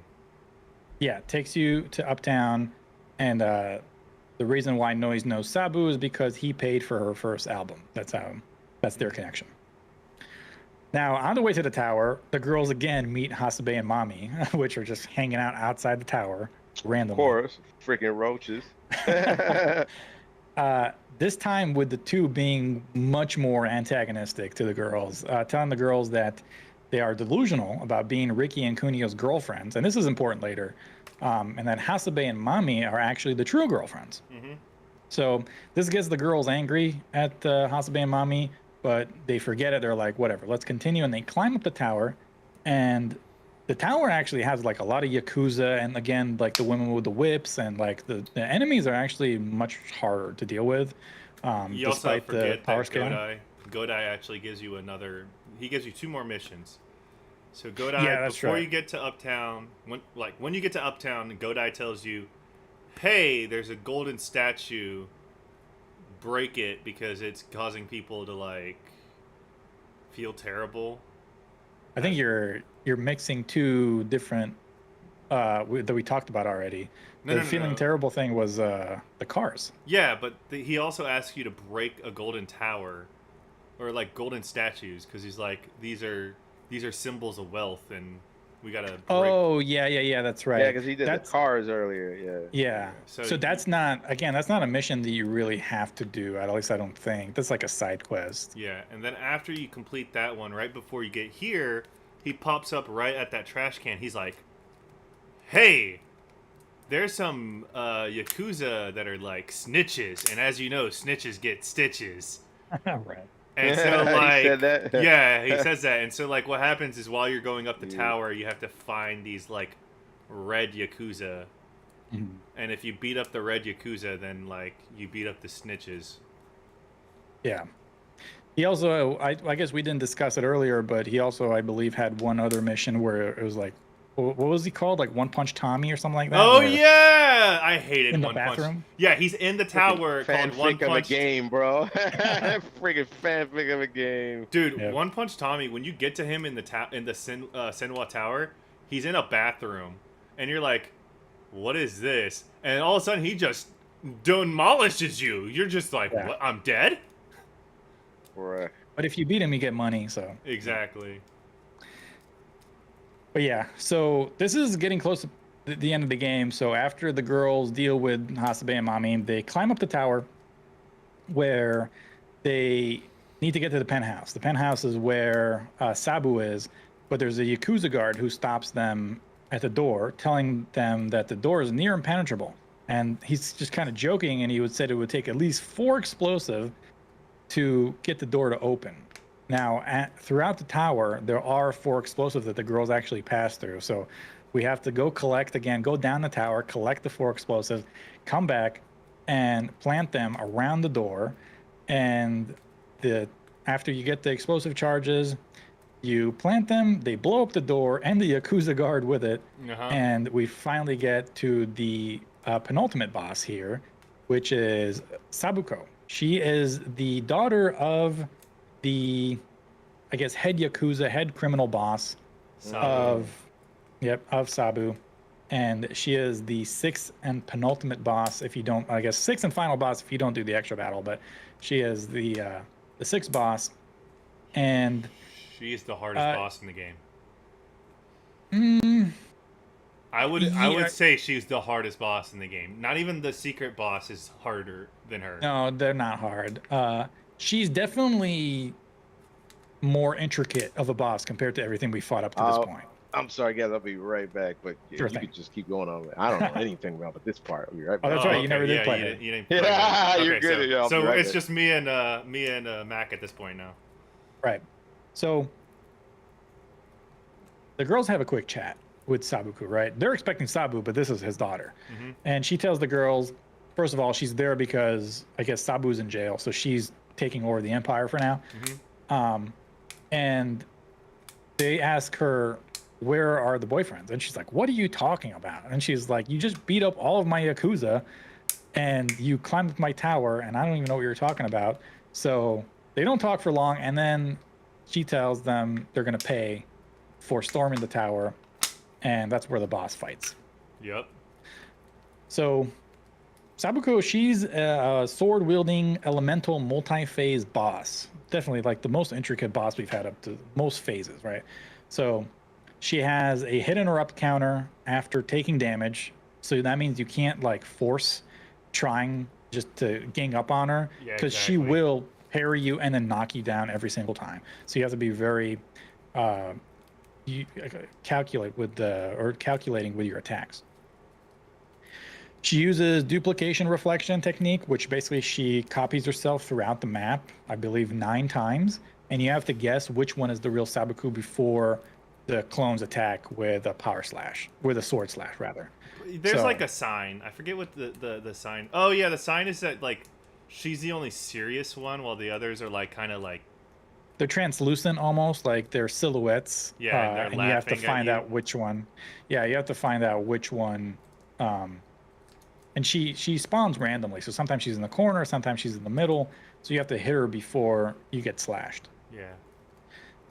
Her penultimate form. No, there's Sabaku another combines- form, another because you remember the background like 3 animals kind of give you like the hints of what stage you are. She has the fast stage, she has the monkey stage, and then she has that like the dolphin stage where she like copies herself. Right. So this is the stage before the final stage. So Yes. she combines her teleportation, and then she has a slow moving water projectile, which happens during the dolphin stage. Oh, and I then hated that move. and then the reflection technique, as well as the wall jump and sword attack all at once. So she combines all of those in the stage before the final stage, which you would think that that's the final stage because that's her final life bar. Mm-hmm. But she actually gets an extra life bar after you deal with that stage. And she gets The the reason why- dragon form. I hate Yeah. that dragon form, dude. That one's Oh, so man. goddamn stupid. It's difficult to deal with, especially with such a cramped space. With something that's what I noticed with the last 3 bosses. So a Bobo, Dude, even I'm Hibari as well. saying, yeah. the cramped Why did they do spaces- that? Yeah, they're really annoying to deal with.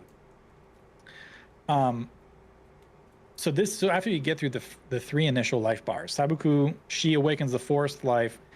Her most powerful stage. So this is the dragon stage, the broken you talked about. She sends out flame cyclones. She still has the water attack. She still has the wall jumps, the sword slashes, the duplication. She has everything at her disposal. And in addition, all of her attacks are also powered up. So she's even stronger now than the previous stage. But if you get around all that, you finally beat her. And then we get into a little dialogue, which basically is the end of the game. But yeah, I actually enjoyed this boss. I didn't care too much for her as a character, but I thought the boss fight itself was kind of fun and, not super frustrating, just kind of hard. And I was like, I kind of appreciated it more than other bosses. Broken, we died twice for this Oh, boss. okay. I could have sworn we died more than that. Brogan was like, man, I have flashbacks, man. I died like 200 times at least, man. I thought we died so many times trying to kill her. I was like, bro. What about, are you counting it like you both died completely and you got Both to died over? complete. Or both died so then, completely, yeah, like- that's what you're probably confusing, Brogan. Because like I I was died like, I must we can have died resurrect like each other. 15 times in this fight, dude. I was like, this bitch is hard. Like you'd be like, okay, I perfect parried the dolphin stage, and then all of a sudden she's on the rabbit stage, and I'm like, I found the perfect clone, and all of a sudden she just fucking man. flies in on you. You're like, where did you come from? I guess we didn't really mention that if in a co-op playthrough, if one character dies, you'll see their little ghost like float up in the sky, and then you have to stomp on the other person's body in order to bring the ghost back. Yeah, I did like like that. that. I love that the idea of like you're literally beating the spirit, like you're stomping the spirit back into your their body. Yeah. Yeah. So one person can die without too many ramifications, and then the other person can revive them. So that was cool. So yeah, we did that a lot. Oh. I guess we didn't talk about it, but sometimes certain moves, like if you run up to a body and you're trying to stomp, but you're holding a command, you'll get an actual move, which is annoying. Command, So yeah. Broken, Yeah, I don't man. know how many times I can tell you that like Broken would dab on my dead body every time he tried to revive me. I'd be like, you just put a dab. It's just like, yes, I'm still alive. Yeah. That's- So it's that annoying. would- You have to like hit neutral and then stomp. Yeah. That would happen to me pretty often. They didn't really make an easy way around that, man. Yeah, it probably should have been a dedicated button, to be honest. But Yeah, or like A dedicated a combination of specific buttons. button combination. Yeah, exactly. yeah, You know, like in what's funny in the old River City Ransom is the way you jump is you have to press a button and then press another one. So you hold it's like two buttons at the same time to jump. But Mm, one thing and you took a picture of it in the like the first pictures and you put it in the notes that the little character comes by and he's like, "This is how you do this." I think that's Kunio-kun or one of the ones from the NES one. And what's funny is that you in the old River City Ransom, you literally just jump into the wall and then you just bounce right back off. It's actually really annoying. that's funny. Yeah. I'll have to play that game eventually. It's fun with a friend. And like it's silly fun. It's like don't expect much. It's a really old game, but it's cool. It's just really fun because like there was parts where like so for instance, the enemies can pick the character up, right? Dude, there was a time where me and my friend playing, and I got picked up. The bosses can pick you up, and they will do that very often later on because Oh they get man, super fast. So the motherfuckers pick you up, and then they throw you, and they pick you up, and they throw you, and they pick you up, and it's like, bro, you literally don't get to Ragdoll. play. That's Yeah, they funny. ragdoll your ass. Yeah, man. It's pretty Yeah. fun, though. I will say the ending of this game is very satisfying in a way. It's like, yeah, we kick. yeah. You can go ahead and Well, explain what happens. So, yeah, so I guess let's get to it. So this is the final scene of the game. So after you defeat Sabuku, the girls kick her through the penthouse window, but also they launch themselves out with her by accident. Oh, So they basically just crash land into a bathhouse, and the girls find out that Ricky and Kunio were at the spa on a relaxation trip the whole time. yeah, man. They got tired They- from what they had to deal with in the first game. So they were not kidnapped at all. They were just at a bathhouse chilling, and that's how funny, you man. find out where they were. Now this ending was a little strange. This is technically the true ending, and we'll Mhm. get to the other ending in a bit. But after the girls crash land into the bathhouse, they see Ricky and Kunio there. The girls proclaim, that they were looking all over for them because they thought that they were kidnapped. In which the boys respond with, "These girls are crazy." Like I believe it was Ricky who was like, "Oh man, these girls again?" Mm-hmm. And they're even unsure of their names. Like they don't even know like the girls' Bruh, names. for real? I thought they're not really going out with him then? So No, yeah, they're so literally just like, who are these girls? yeah, Bruh. like they're That's kind of hilarious. familiar with them, but like they don't really know them. Mhm. So as Kunio and Ricky are talking about leaving, they mention maybe meeting up with Hasabe and Mami, in which the girls get angry over, and then they punch them into the sky like Team Rocket style, like they just fly into the sky, Yeah. and that's how the game ends. So the whole time, you have these two crazy girls thinking that they're boyfriends with these two guys, and they don't even know each other. Bruh. I mentioned That's this funny as hell.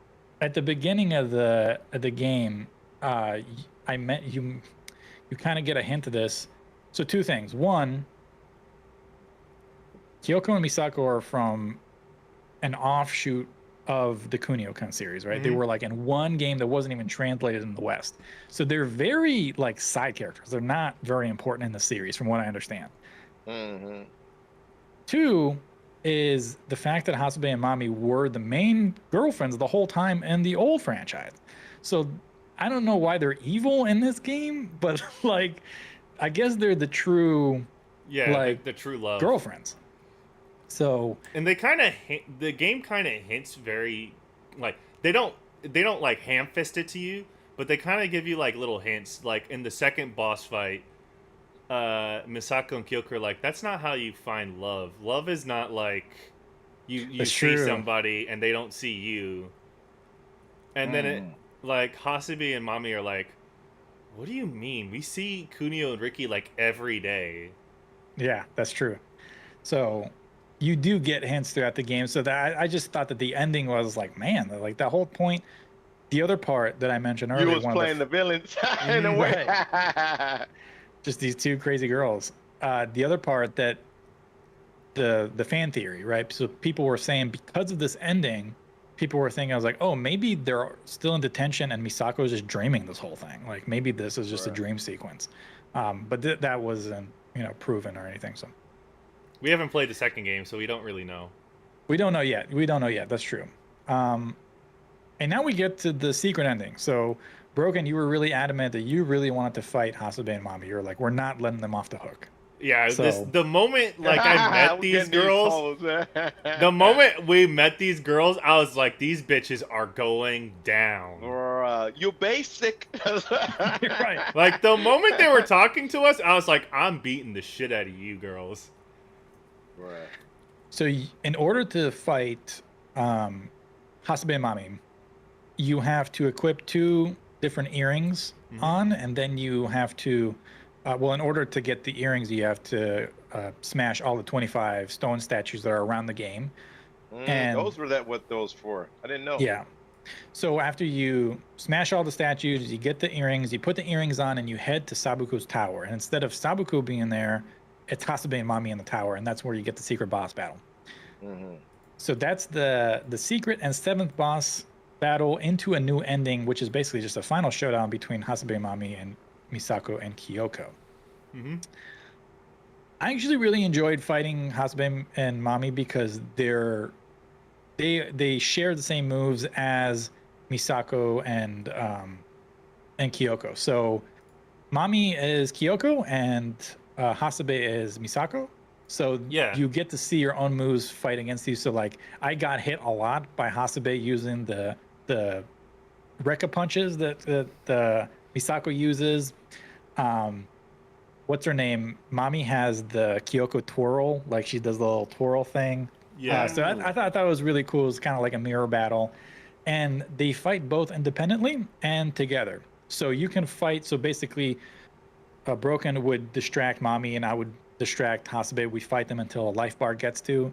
Then they meet in the middle, and then they do this little rotating dance thing where they kind of follow you around. They get dizzy, and then you can fight them again. Basically, that loops over and over again. It's a pretty fun battle. I enjoyed it. I liked the battle. It I was love- very hard. That their fight was actually one of the funnest ones for me. Yeah. But do you notice that though? That's the thing. Those were the fun fights, the more grounded ones. Though. That's true. how that is, man. All those Yeah. weird gimmicky ones. Yeah, that's true. Nah, Yeah. man. I will say I did not enjoy the final, well, not the final phase, the second to final phase, which is where they where what was it? Hasabe gets on top of Mami, and Mami's like turns into a A ball, ball. and Yeah. then Hasabe And she follows throws. you around. Yeah, and so what happens is that in that part of the fight, so Hasabe's like twirling Mami around, and while she's doing that, she's throwing kisses at you, and you Yeah. guys. There's like a shit ton of hearts all around the stage, so like you're gonna get hit by one of these hearts. So that was the only thing I didn't like about that fight.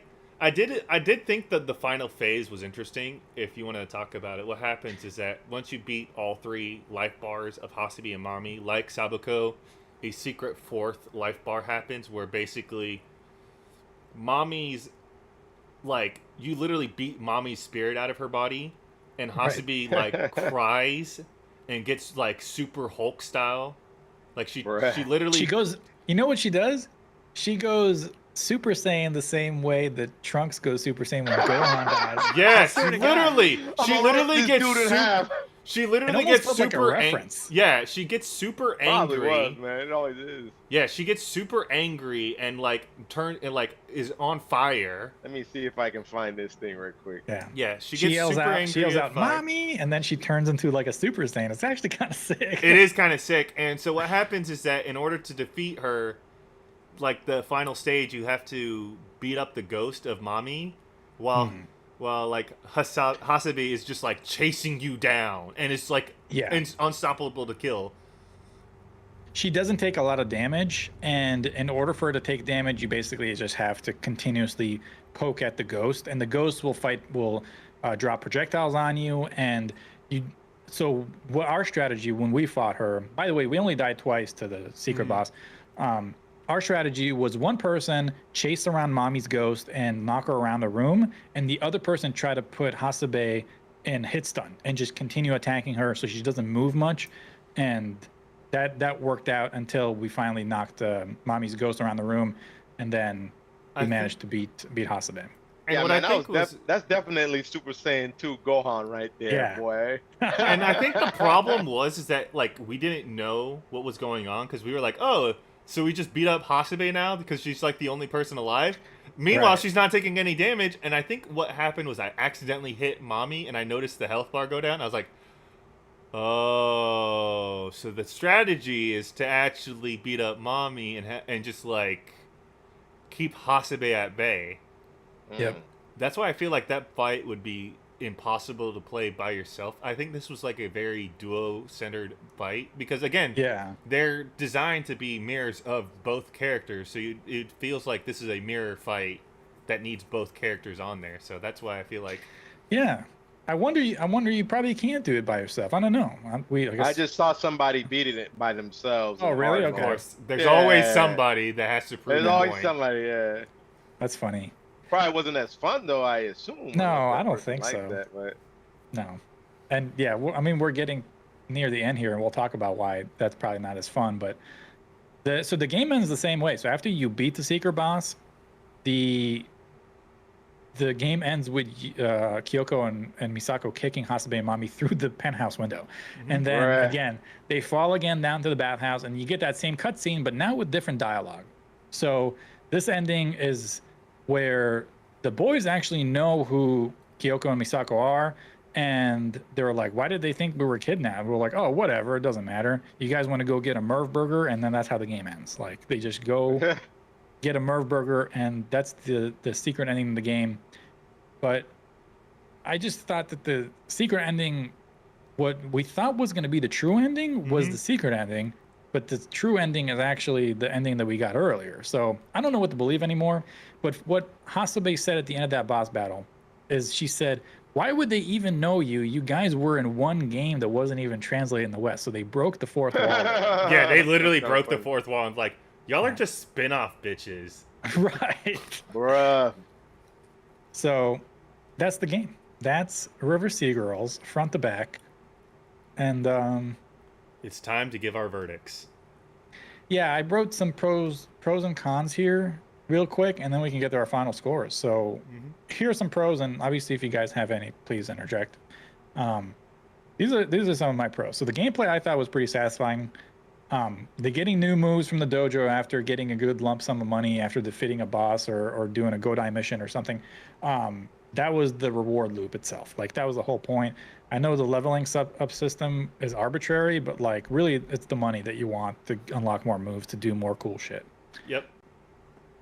The best part of the game is the crazy assist combos in co-op playthrough. Like, that's my most the enjoyable bread and part of butter. playing the game.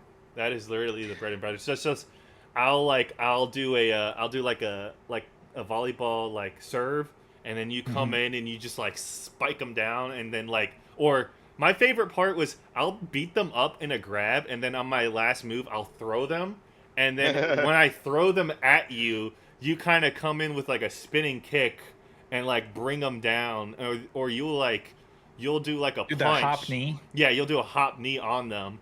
And then Yeah, like I other hop moves, way. like, you know how you do that move where like you spin and then you like punch like this? You'd punch them to me, and then I would set it up for another combo. I was like, these are some cool things where it's like the game offers you a lot of cool freedoms where if you think you can do it basically. Yeah. And when it happens organically too, especially like, because you can grab enemies, hit them, and then throw them backwards. And sometimes like I'll throw them backwards, and then Broken will be fighting somebody else, but his end of the combo will like combine with me throwing the enemy towards him. Is that there are a lot of really cool points in that where like they just happen organically within the combat. And that was, I thought that was the most fun part of the game while we're actually doing the beat 'em up portion of it. I really like the dialogue in the game. The game was, I mean, it's extremely quirky. It's zany. The characters I thought were well written, especially the main characters, because we get to know them a lot. Again, I thought Kyoko was probably the best character in the game. And I just thought that the lines were really well delivered for most characters. There are a few that are like, I could do without. But again, Kyoko and Misako were really fun. So They're the star of the show. yeah, They and because we really spend are, the man. most time with them, that's the whole point of the game, right? Like they're fun to be around. I also think that another thing that is well done is that the game knows it's a game. Yeah. So it doesn't Yeah, take exactly. itself seriously, and that's what I think is the best part about it. Is it just knows it's here to have fun and to entertain you. there's a lot, like it breaks the fourth wall constantly, Mhm. and it's just like, oh yeah, by the way, just enjoy yourself. Pretty Like much. it doesn't take itself seriously, and it doesn't expect you to take it seriously, and so therefore you're gonna just hey, this is gonna be a fun romp. Hmm. That's true. Yeah, that game is good at that. Yeah. Here are some of my negatives, or I guess my cons. The pacing could be better. Mm-hmm. Broken, I think you alluded to this, is that like the there are points in the game, like, it locks you into arena fights where, like, why? Like area battles, I was like, it makes no sense. So I thought the pacing could be better. I thought Godai got in the way sometimes. I was like, get the hell out of here. I don't want to deal with you right now. So And what's weird is Um, that like Godai doesn't interrupt you a lot until the end of the game, and then like Godai's got like 3 missions back to back, and you're like, yeah. you could have put like some of these missions in other locations. Like Yeah, they really they're all- backloaded it, and it's like, just spread it out. Boy, they wanted you to play. They wanted you to be gold eyes, man. Yeah, they're literally like, oh hey, here's the Sanwa Tower.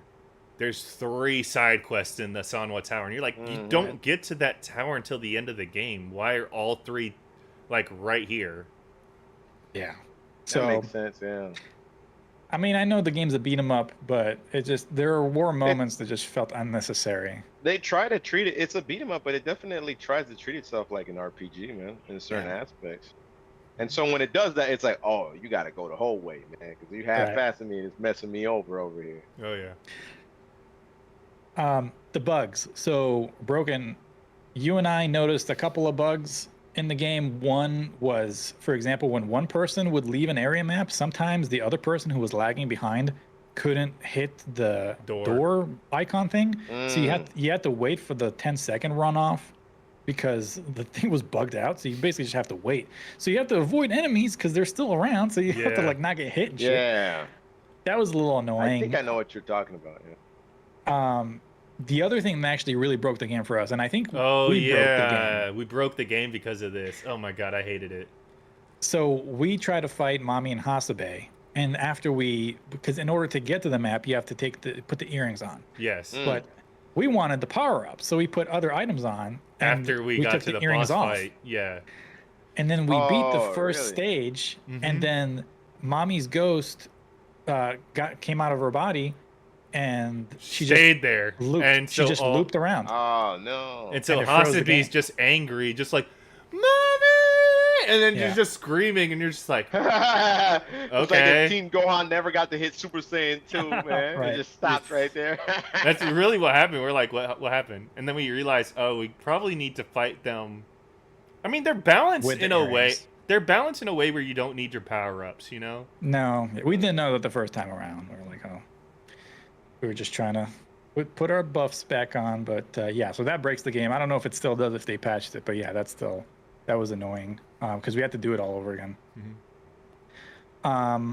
Which, when we did And it the the- third time, it was like, for the recording, for the podcast, it was like, Right. okay, we just did it in like one go.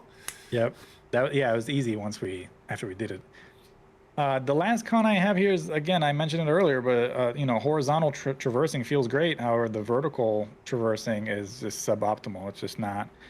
It's not well done or executed. So outside of jumping, the problem with jumping is that you often land in front of enemies. So then you get hit, you get knocked down, and you're forced into a fight instead You of can't just being control able your to run. jump and beat 'em ups usually. You can't really Yeah. control it. The You worst jump part and is arc and you that- jump straight. That's it. The worst part is you can't do Oki on any of these enemies because they wake up Dude. invulnerable, and then they have DPS. So it's like the moment you try to like set up for when they wake up, they're DPing you, and you're just like, okay, what? How do I punish you for trying So- to get up for that?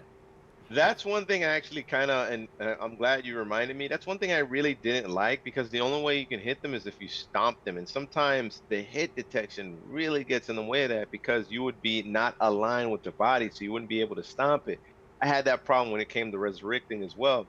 So that, and like, because you cannot Oki them, from what I saw, you're supposed to just keep comboing them in the air, but it's like, I wish there was just more you could do with their body when you when Like, when you knock 'em grab down? him or something like. Yeah, because in River City, the OG one, that's the two things you can do. So they didn't add anything to that.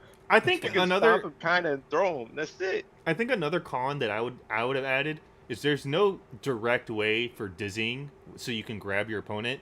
Like they Yeah. just get dizzy at random points, and then you get the chance to grab and do like cool grab throws.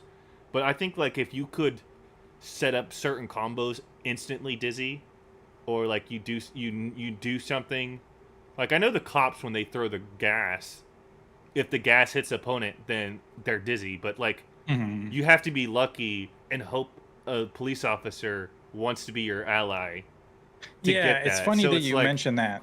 Oh, It's that's random. actually. I'm glad you mentioned that. The allied system is stupid. I don't even know. It never really helped me that well, man, because it felt like it was tacked on. Like it wasn't really too well thought out. Well, it's also random because you don't know after hitting an enemy if they'll get dizzy Yeah. and you grab them, Exactly. or if they're gonna try to become an ally by begging for their life. But Yeah, I remember that. And there's so no sometimes you would, criteria. yes, and so sometimes you would accidentally hit the guy and then be like, oh, he was supposed to be, I was supposed to recruit his ass, but you didn't Yep. have a chance to do it because you whacked his ass, so he's gone.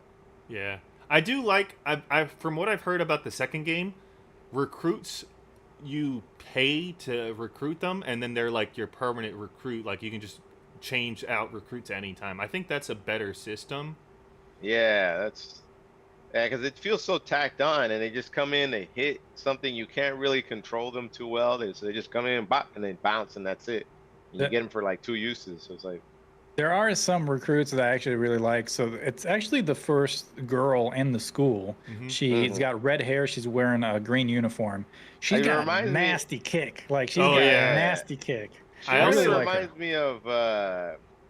me of the character from Steins Gate, like the Yeah. main character, the female. I think that's what they were kind of going for with that one. Oh, I think really? up front, That's man. funny. Yeah, because like if you ever, it kind of reminds me of the game Phantom Breaker Omnia, Oh my god, really? the Phantom actual beat 'em Breaker up, Omnia. the actual beat 'em Yeah. up, Uh-huh. which I actually had a little fun with that one. The actual beat 'em up, it has her as a like a side extra character. Hmm. Yeah, Okay. yeah. I will Weird, also right? I will also say there's two characters that I really liked. Not the police officer. The police officer, he's kind of like super gimmicky. So I was just like, Yeah. I don't really care that he instant dizzies. I The like Schwarzenegger? the Schwarzenegger is my favorite because he literally Oh, just yeah. area clean. Oh, I need these Yeah. guys away from me. Just Schwarzenegger rocket punch. rocket punch, and also the whip lady because she literally just like, I don't like this room. Okay, cool. Mhm. Whip lady just like Yeah. cleans the area. There's one punk that you can find in the streets after you get out of the school who has a launch kick where he just kicks very far. I like him as well because it can be a knockback. He's not a bad ally. I wish we would have gotten more characters like who we saw in the Yakuza Tower at the end of the game early on so we can recruit them because they had some cool moves as well. Yeah, like one has the Hadouken. Like he Yeah. literally just shoots a fireball. Dope. Yeah. So that's it. That is River City Girls. We got some final scores to give out. I wrote here just a really short blurb as far as how I felt about the game. I really enjoyed it. I think, it serves as a really fun game as a co-op experience, specifically, Mm-hmm. more so than an individual one. So if I played this game in single player, which I did a little bit after we finished up our playthrough, so therefore I wanted to give it 2 scores. So if I was grading this, I would give it an 8.0 out of 10 in co-op Mm-hmm. and 7.5 as a single player. So I do think it loses a lot. Maybe not a lot, but it loses Its something charm. substantial. Yeah, if you're not playing with another person. Some of my favorite moments in the game was because there was another player. So if I was playing alone, I don't think I would enjoy the game as much. So that's why I have two scores. But I enjoyed the game overall. I thought it was fun. I also loved the game. I thought it was a blast to go through, especially with you, Mac. I thought it was like we would just constantly riff off each other, constantly crack jokes, stuff like that, and the combo moments were really fun to do. Like we were we were pogging the whole time when we were doing it. You joke, but like literally we're actually pog facing every time we would like do combos together. Yep. But I think like it's one of those games. I think it's just the beat 'em up genre as a whole that they're not that fun unless you have at least one other person with you. Like if you have one person with you, 2 or 3 or 4 or 5 people with you, that's when the game truly shines. But without it, it's just like you're playing with like half the puzzle piece. And there's like other puzzle pieces around and you feel like you want to touch them but like they're not there. Mm. If you get what I mean. Yeah, I definitely. It's like a jigsaw puzzle, if anything. You got like 100 pieces missing out of your 1,000-piece puzzle. Right. Exactly. So it's like the game's fun, the game's creative, but like you feel like you're missing something. It's like you don't have the full pie. I mean, I can tell by your score, you got quite a discrepancy between your co-op score and your single player score. I mean, that goes from like a really good game to like an average kind of bad game. Yeah. Because you scored in a 9 out of 10 co-op and then 5 out of 10 single player. So that's a really wide variance. Margin of error. Yeah. Yeah. I mean, Pringle also gave it a 5 out of 10 single player, but Yep. he's the most harshest of all. Yeah, Yeah, I within am. co-op. I'm the harsh guy when it comes to video games, man. And it's like the big things really, and like maybe it is because I played with somebody that isn't too experienced, but I think playing it with somebody that isn't too experienced adds more to Frustration. the actual gameplay. No. It adds more to the actual experience. Like playing it with someone experienced, you might run through it super easy, but if it's 2 new players, that's the casual experience you should always kind of rate something off. You know what I mean? Mhm. That's the bare bones I kind of play video games. If it's the beat 'em genre is kind of savage, I ain't gonna front. Like it's like the shoot 'em up genre, but there's ways to make the curveballs like Easier. doable. Yeah, more, not even really easy, but more so doable and progressively make things harder. Kind of like what's the word I always think of when I think of difficulty scaling. Like instead of ramping it up, it escalates. You know what I'm saying? Is Mhm. what you kind of want it to. And I think the game does that with a good amount of times with some of the bosses because they fundamentally bring out a lot of different gimmicks that the player is not ready for whatsoever. The noise battle, the Yamada battle, the Obobo battle was like the basic one, but it was like also like forgettable. I don't know how the final boss battle was, but The final boss battle was kind of fucked because it's just a lot of gimmicks everywhere. I will say, yeah, the second boss, his gimmick where he like crushes you, yeah. that's Bobo, very. you thinking of? No, or no, Yamada? I'm thinking of Yamada, Yeah, where he crushes you with his psychic walls. That you're not prepared for that, especially single No. player wise. Like if you're playing that single player wise, you're not ready for that, and you're gonna get hit by that. That's why Well, the vertical mobility, the reason why that's annoying is because the vertical mobility is so atrocious. Like you can't avoid it. Like you literally can't avoid it. and I think that's a big frustrating point because if I was like a casual, I wouldn't be able to understand that well. As since I'm a seasoned guy, I can be like, okay, yeah, I'm not supposed to be able to. I can't do anything about that. Yeah. Like Yeah. you know what I'm saying? And I would have figured that out like immediately. But like, cause like me and my girl, we died plenty of times playing the game. But it's just definitely something I realized. So like, a part of me is like, it was a fun game. Like, I mean, I'm not. You gave it a maybe we'll 7 finish it. on a co-op. Yeah, I mean, that's a good I mean, score. that's a good score. Yeah, I Yeah. think that's a good score. Like, it's a fun game. Like, it's really fun when I was playing with her because there was just a lot of fun stuff that we were doing. We're running through the levels. The music is a banger. Man, the that music is- alone, put it up for me, man. I am that guy where it's like, man, that game was trash. But the music, though, I will literally play the game because of doodle music. I mean, Right. great music if it's a doodle game. Yeah, the music actually did propel it. Like I actually after Oh, we were man, done dude. with the game, I actually went back and listened to the soundtrack, and I was like, "This is a banger soundtrack." Especially Yeah, the noise. man.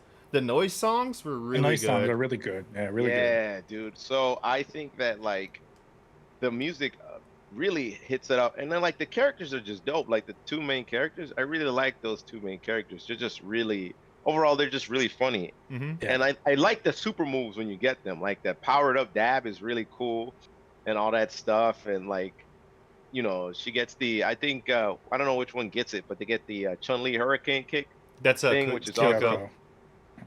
So I like those type of things. Like I really like the move list of the game, but I just feel like it's almost like the game is so polished in terms of the aesthetics, the sound design, all those things that you see visually, but the gameplay is like it's just not fully there. Like it's like first game syndrome almost.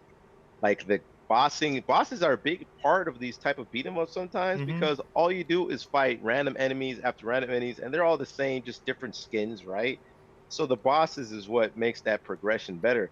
And since you already have a system in place that's supposed to kind of cater the player or direct the player towards eating items and powering up the characters because you get so attached to them. So it's like you want to power up your character more, make them stronger so that Mm. when you're having a tough time as a beginner, like say for instance, me and my girlfriend were having a tough time, we didn't know that we could just eat more items, get stronger, and then fight them up and beat them up, and you know, and of course you get better, but like it's sometimes it's hard. You don't really like so. Another thing I didn't really enjoy was the fact that the game doesn't really tell you that you can buy food and just hold on to it, so that when you're in a boss fight, if you need like health, you can Oh just be yeah, like right. eat food. Like Yeah, that yeah. that actually helped us like 2 boss fights, because like I know in Ababo, like I ate like some snacks to keep myself up, so that's why we didn't die to him, because like Mm. literally there was a moment where it's like I'm about to die, and then I just paused the game, ate like some snacks, gained like 5 health, and was like, okay, we're good. Right.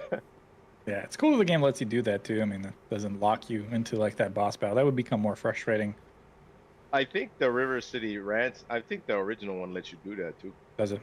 Yeah, I think so. You could just kind of open up your item inventory, I think, and you could. In fact, you can run away from any boss battle, which is funny. In the original, you can run away from any boss battle. We ran away from Yamada at the final boss. We were about to die. That's funny. Well, what's funny is actually one person can run out of the map, right? Like in River City Girls, and the other one will still be in the map. So I was about to die, and I was like, "Yo, I'm running to the other side of the map because if I do that, if he dies, I'm just gonna come out the other map, and he'll come back alive on the other side. You know what I'm saying? So I don't have Gotcha. to go and resurrect him. So I'd go to the other side of the map, and then he ended up he got him in the wall. And he get him with he got him with the punches, and he just died. But that's one. I will say that's pretty cool about beat 'em up. Being able to run away from any boss battle is actually always a cool thing. But yeah, that's definitely one of the bigger things that you don't notice. That is that, and the thing is that also I guess it's also like the game has like just so many like RPG elements, the side questing, backtracking, leveling up system, stat progression, move list that you can unlock. So it's collecting money, grinding for money is a like Mhm. legitimate thing. So that's why it's like a part of me I was kind of let down with some of it because it just doesn't like direct the player very well when it comes to those RPG elements in place. I would say my girlfriend had a lot of fun too, though, playing, which was nice. I will say the one thing that I liked about the RPG aspect of the game was the fact that like it lets you learn the map. Yeah. Like you understand, okay, I'm at the beach. Oh, I'm at, you know, I'm at Senwa Tower. I'm at, you know, like you understand where you are, and then you kind of like know where you need to go, because like Yeah, the map becomes memorable. Yeah, that's true. Yeah, yeah. The map is more memorable. In the original River City, of course, there was no damn map. It really is just go left and right, though. And what's funny in that game, and you don't know that, is if you skip a boss, you will be like, you will not know where the hell you're going. You can't skip bosses in that game. Well, So, yeah. we did it. We finally did it, guys. That's it. I know it's over, and we actually accomplished it after 6 months of planning. The curse is done. But yeah, just under, I don't know, 3 hours of talking about River City Girls. I'll say, yeah, I've had an enjoyable experience. I like the game, and I mean, I don't think we're gonna probably be doing another beat 'em up for the next review discussion, but we'll pick a game. We'll find one. I'm sure the community will help us. I Another cannot one. wait for the community to just be like, okay, you beat River City 1, now go play River City 2. I'm like, or TMNT Shredder's Revenge. No. I heard that game is long. I want to play that game. I got some friends. We're gonna have some good times with that one. But I heard it's long, man. Like it's too Oh, long really? for a beat 'em up. I heard Yeah, it's like I heard 15 it's old plus school hours. hard too. Like it's Yeah, I not. like It's not that. like You know, I new like school. that, dude. Speaking of which, like we came from like we hung out. We went to an arcade in Portland and we played 2 games. We played Teenage Mutant Ninja Turtles, Turtles in Time, and we got smoked. And then Yeah. we played the Simpsons arcade game. Y'all ever play that one? Y'all had to have played. You never played the arcade Simpsons game I with have. Homer, Marge, Bart, and Lisa? You never I played that have. one? I have. Maybe I don't remember. Describe it. Man, it was everywhere, dude. Bart with the blue shirt. The skateboard. Yeah, Oh, man. yeah. Okay. Dude, I I know. was about to say, oh man, we gotta take your ass to the arcade because I don't know, man. You gotta play that game because it's bust ass, man. It's such a fun game, but it's so stupid, dude. Bus ass. What do you get that from the FGC? Oh, of Bus course, man. ass. Of course. That's a yipe But saying right there. yeah, I know, right? But it's a pretty good game, man. It's a fun game, but I wouldn't like and then, like going back to River City, those games, man, you don't play them by yourselves, dude. Those games, they're just not fun, man. Like it's hard too though. Like that's also the other problem. I don't think they changed the progression or the amount of enemies or anything sometimes in those games when you play them by yourself. Mhm. So a lot of times you're just playing a much longer game. It reminds me of, not to sidetrack too much, but it was a game called Legend of Zelda Triforce Heroes. I don't know if I ever talked to you guys about that game, but it was basically a game that I bought and it's on the 3DS, and you get to play it as like 3 people. Yes, the four Uh, links. I remember you the told four us link, about yep. this story. You told us Oh, about okay, this okay, story. yeah, I told it. And then the game is terrible because when you're by yourself, you literally have to move the links one by By one by one. one, and they're all That's right. statues. They're not all following you. Can you imagine that? Like, oh, I gotta move the body left, gotta move it right, gotta move it left for a beat 'em up game. Like, bro, that'd be horrible experience, man. Yeah, that Yeah. would be terrible experience. So yeah, beat 'em Alright. up games. Yeah. All right, guys. I gotta go now. I gotta go and play Baldur's Gate 3 on my PC. Remember? Bruh. You need a nap is what you need. is You what- remember? Yeah. You remember the Reggie Fils-Aimé thing where he's like, "All right, guys, I had a great time together with you. Now I gotta go home and play Animal Crossing on my 3DS." Is that what he did? Yeah, he literally said that at a meeting. He was like, "All Right, right, guys, we probably had a did, great huh? time. Now I gotta go play. Now I'm gonna go home and play Animal Crossing New Leaf on my 3DS." I was like, "Bro." Dude, But he yeah, probably did too. Yeah, he probably did. Yeah. He was like, "I'm taking this He one." probably with me." did, man. let's get out of here. I'm glad we got it done, and it was fun. And I do like having long discussions like this, especially about games. But like I said, we open the podcast and anything, so it doesn't have to be a game per se. What we do for the next one or whatever, we can come up with any topic. And I got a few topics from you guys, so I'll definitely write up a docket sheet, and we'll discuss some stuff. But Man, we We gotta all talk read, about Tekken 8 next one, man. Oh, Oh, God. man, We I'm can. upset. My we can. favorite experience. Hey, we're gonna jokingly reveal Leroy Smith at Evo Japan because Japan loves Leroy Smith, all right? When, It's true. When Came back to the scene of the crime. 6 out of 8 of them were Leroy's. right, yep. He was the calm before the storm. He came pre-pandemic. He was like, Yep. "Oh, I'm bringing Bro. something with me." He was why we have COVID. right. As Yeah. you know, Let's he's get the outta here. he's the Grandmaster of Drip, and also the That's true. Grandmaster of Disaster. Oh my god. But yeah, hopefully people enjoyed this spoiler cast review discussion podcast. I know it was long, but hey, if you like, talking about video games, hopefully you enjoyed this part. We'll do this more in the future. And yeah, apologies it took so long. We had scheduling issues, right? I mean, we got things going on in our lives, so We're glad all we got it about to- done. We're all about to be old, decrepit men with jobs. Gotta Exactly. work around these jobs. Right. We're not broke So, yeah. college kids anymore that could just be like, "Oh, hey, you want to meet up on Tuesday? Yeah, I can meet up on Tuesday." Yo, for real though, man. You ain't lying there.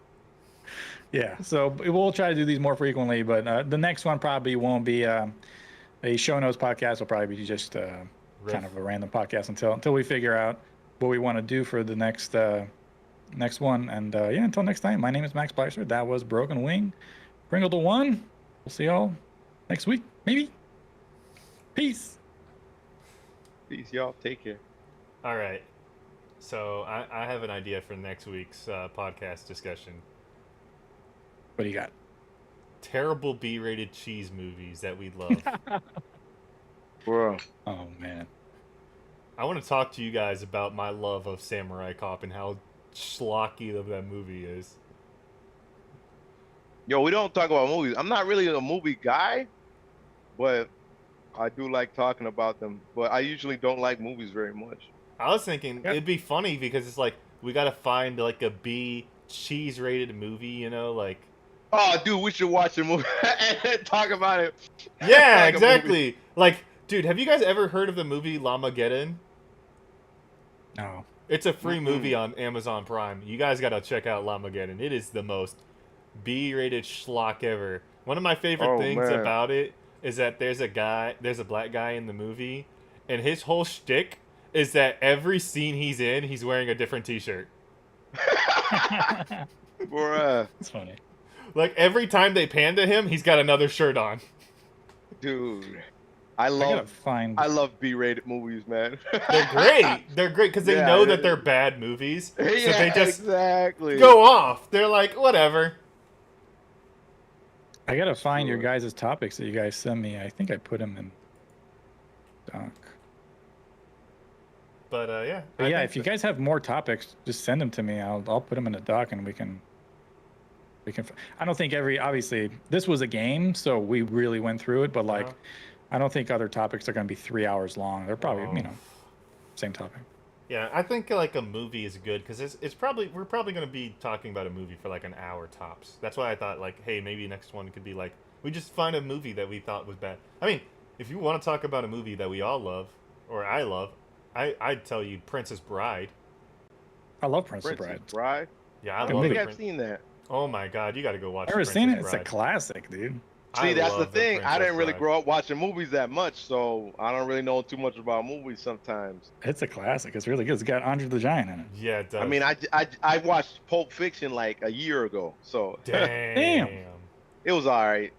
I like It's okay. I like the Reservoir movies more actually. Yeah, Reservoir Reservoir Dogs more Dogs interest. is better. Yeah, Reservoir Yeah. Dogs is really good. I like it. I like the idea in Reservoir Dogs that like it starts off with them talking about the intricacies of Lady Gaga's song "Like a Virgin," and You then mean Madonna? yeah, Madonna. I'm sorry. I was about to Lady say Gaga Lady wasn't Gaga a- wasn't around, man. They're basically the same character at this point. No, they're not, man. You can't No. say that, man. I'm sorry, folks. I said Yeah. it. I said the controversial This man take said of the the most year. blasphemous thing ever. I said the most That's funny. controversial take of the year. Lady Gaga, Madonna are the same person. I mean, to be fair, like I feel like Lady Gaga is trying to be Madonna 2.0. Yes, that you could say. That you can say. I agree to that. Okay. Yeah, Anyways, pretty much. back to what I was saying is like you got them talking about this song and you're like, what the hell is going on? And then like 3 minutes later, they're all dead and it's like the end of the movie. And you're like, what the hell is Bruh, going on? That movie was so cool because it's told in a which Pulp Fiction is told that way too, but the way that movie is told is in a way that's like they're all connected though. Mhm. Pulp Fiction is a bunch of different people that they somehow end up being connected, which you would think would be more interesting, but it was not for me personally. You know what movie that did this really well that that Quentin Tarantino did that I thought was really cool was 13 Rooms. Oh, I never heard that one. I think I heard that didn't- one actually. So 13 Never seen that Rooms. one. 13 Rooms, what it is that like Quentin Tarantino has a busboy attendant as the main character, and his Hmm. whole shtick is that he's basically going to like all the rooms in the hotel, and each hotel has like a certain story that it's telling, but they're all connected because they're all in this one hotel, and they're all being experienced by this one busboy. Mm. I thought that was like a really cool like movie idea, like, and then at the end of the movie, like certain hotel members like meet up with each other and like interact with each other. Hmm. But I thought that was like a really good movie. I've not heard of that. I didn't really watch. I don't really like Quentin Tarantino's movies that much, to be honest with you, man. I But feel what like I do like about him, go ahead. I feel like Quentin Tarantino is the movie director that if you're a white guy and you want to have your N-word card pass, You go to Quentin Tarantino, and he'll be like, "Oh, you want your N-word pass? Here you go, buddy. Sign, seal, and deliver." I like how he gets okay. So like this is gonna be like a hot one, I guess. But Go ahead. I like it when I hate when movies retell history. Right? I'm tired of that. Oh I my God, want a you're motherfucking so movie. right. I want a movie to be like Jesus comes back to life and he's pissed off at everybody and he just starts being the ultimate anti-Nazi, something ridiculous like that. Because like Quentin Tarantino does that whenever he tries to play a movie in some sort of historical context, like Django and the 13. What was it called? The Hollywood one. Oh yeah, I know what you're talking about. The Unfortunate and he- 13 or something like that. Yeah, and he masterfully plays with history. And that's one thing I really do like about the guy. Like he will make a movie and it would not be like, whoa, like what? Wait a minute, that ain't, you know. Yeah, I like that type of Django. Django is about a Nazi who becomes a bounty hunter who hires a slave to be his right hand man. Yeah, that's like the most ridiculous crap. Like, why can't more? He wasn't a movie have- Nazi. Was he not a It was Nazi? I thought he was It was- just a Jew. He was. Oh, yeah, no, he was- just- He was a Jewish No. person, wasn't he? no, you guys are confusing remember, man. Django Unchained and The Um, Inglorious Bastards. Inglorious Bastards. Yeah, Oh, I don't even know. I ain't watched that movie. Let me see it. Inglorious Django- Bastards with Brad Pitt. It's Mhm. like the They yeah, become that's during Nazi Germany. Yeah. German bounty hunter. There we go. yeah, Yeah. he's a German bounty hunter. But yeah, in Inglorious Bastards, they become Native American bounty hunters, where they basically scalp the Nazis. They're like, what we're gonna do is we're gonna kill the Nazis, but we're gonna also send a message by scalping them, like the Native Americans did, which I thought was like, whoa, You got whoa. the bad Jew.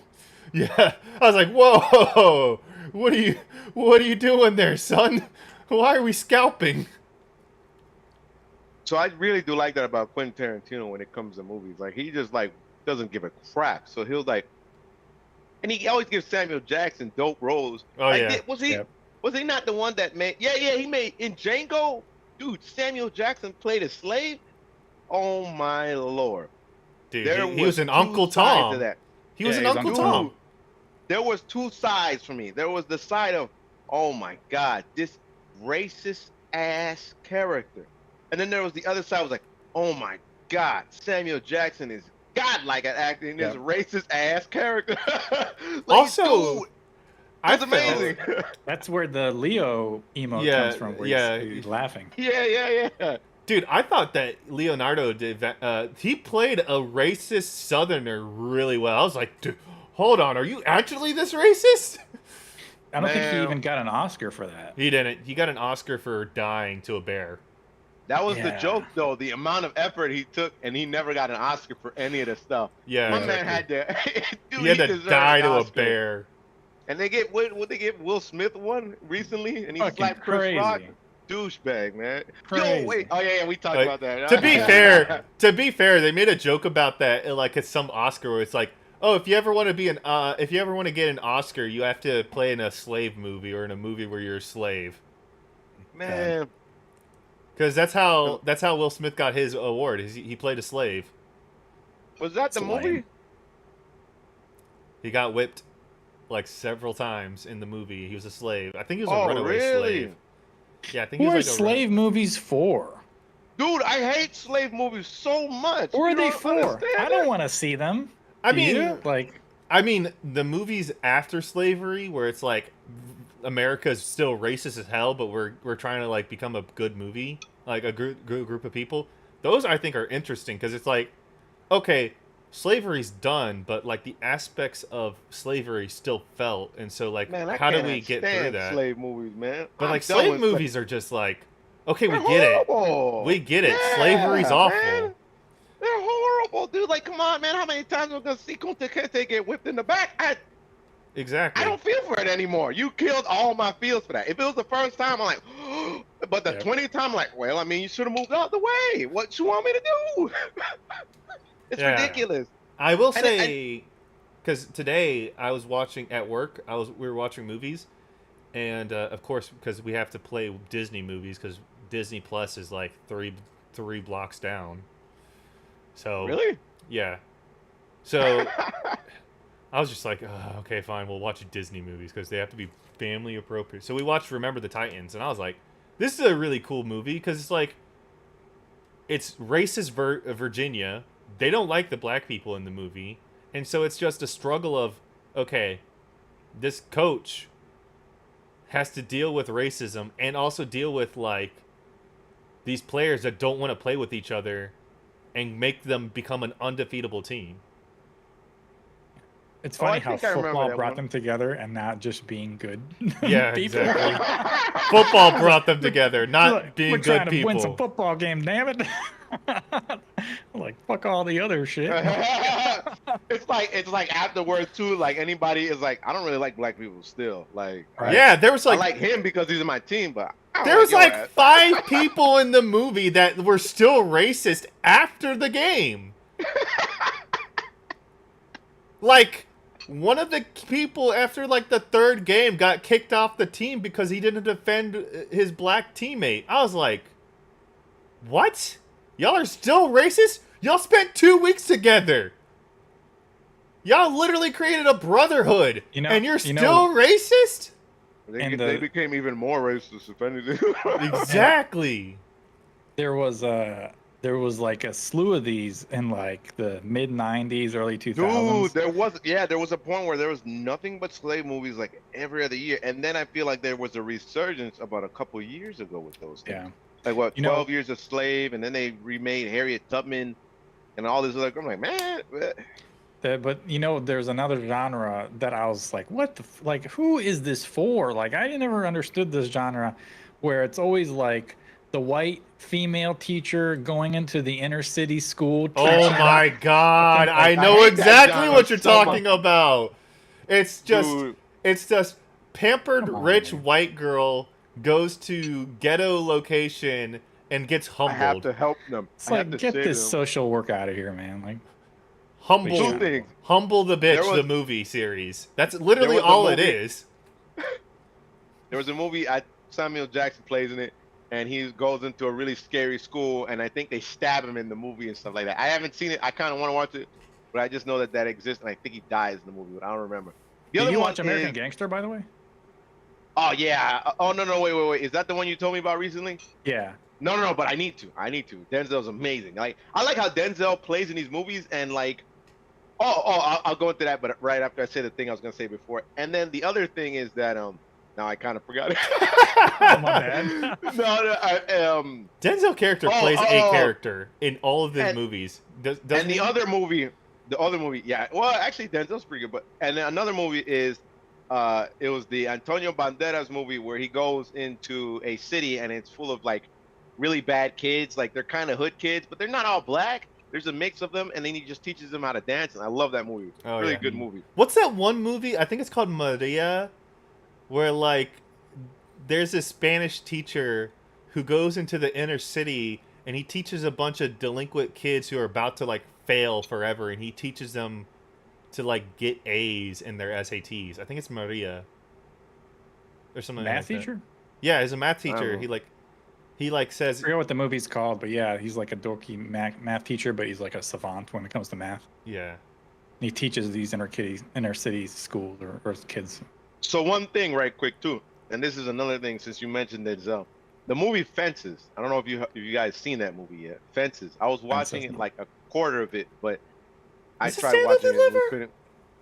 And in the movie, when he got interviewed for that movie, there was like their person was like, so do you think that in the character, I don't know the name, but I'm just gonna say Tyrone, right? Do you think the character Tyrone gets that upset at his son because of all of the white culture and the black and the white race going on? And then he's like, no, that's not what's actually going on. What's going on is a cultural thing.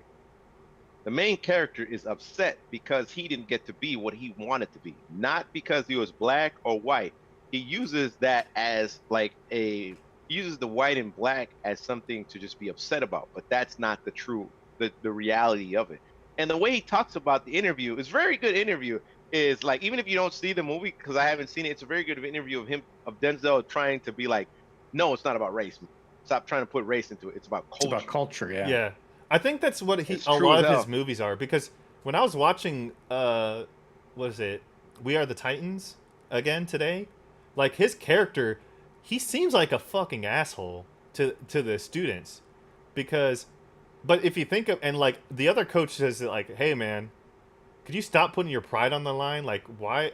I don't understand why like you have to go hard on everything. You have to be aggressive on anything, and he literally is like, this is it. Like this isn't a game. This is it. Is that the first time you've seen Remember the Titans? No, I've seen it like 1,000 times.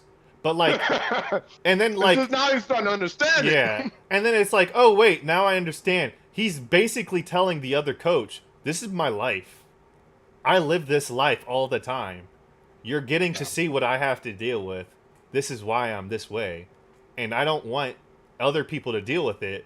That's why I'm hard on them because through hardship they form a bond, and through that bond, it stops this hatred."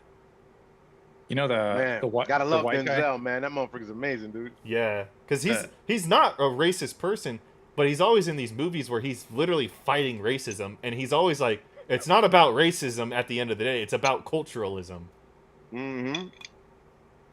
Also- He's been in some really good movies. Also, the movie I was talking about is called Stand and Deliver. Mm.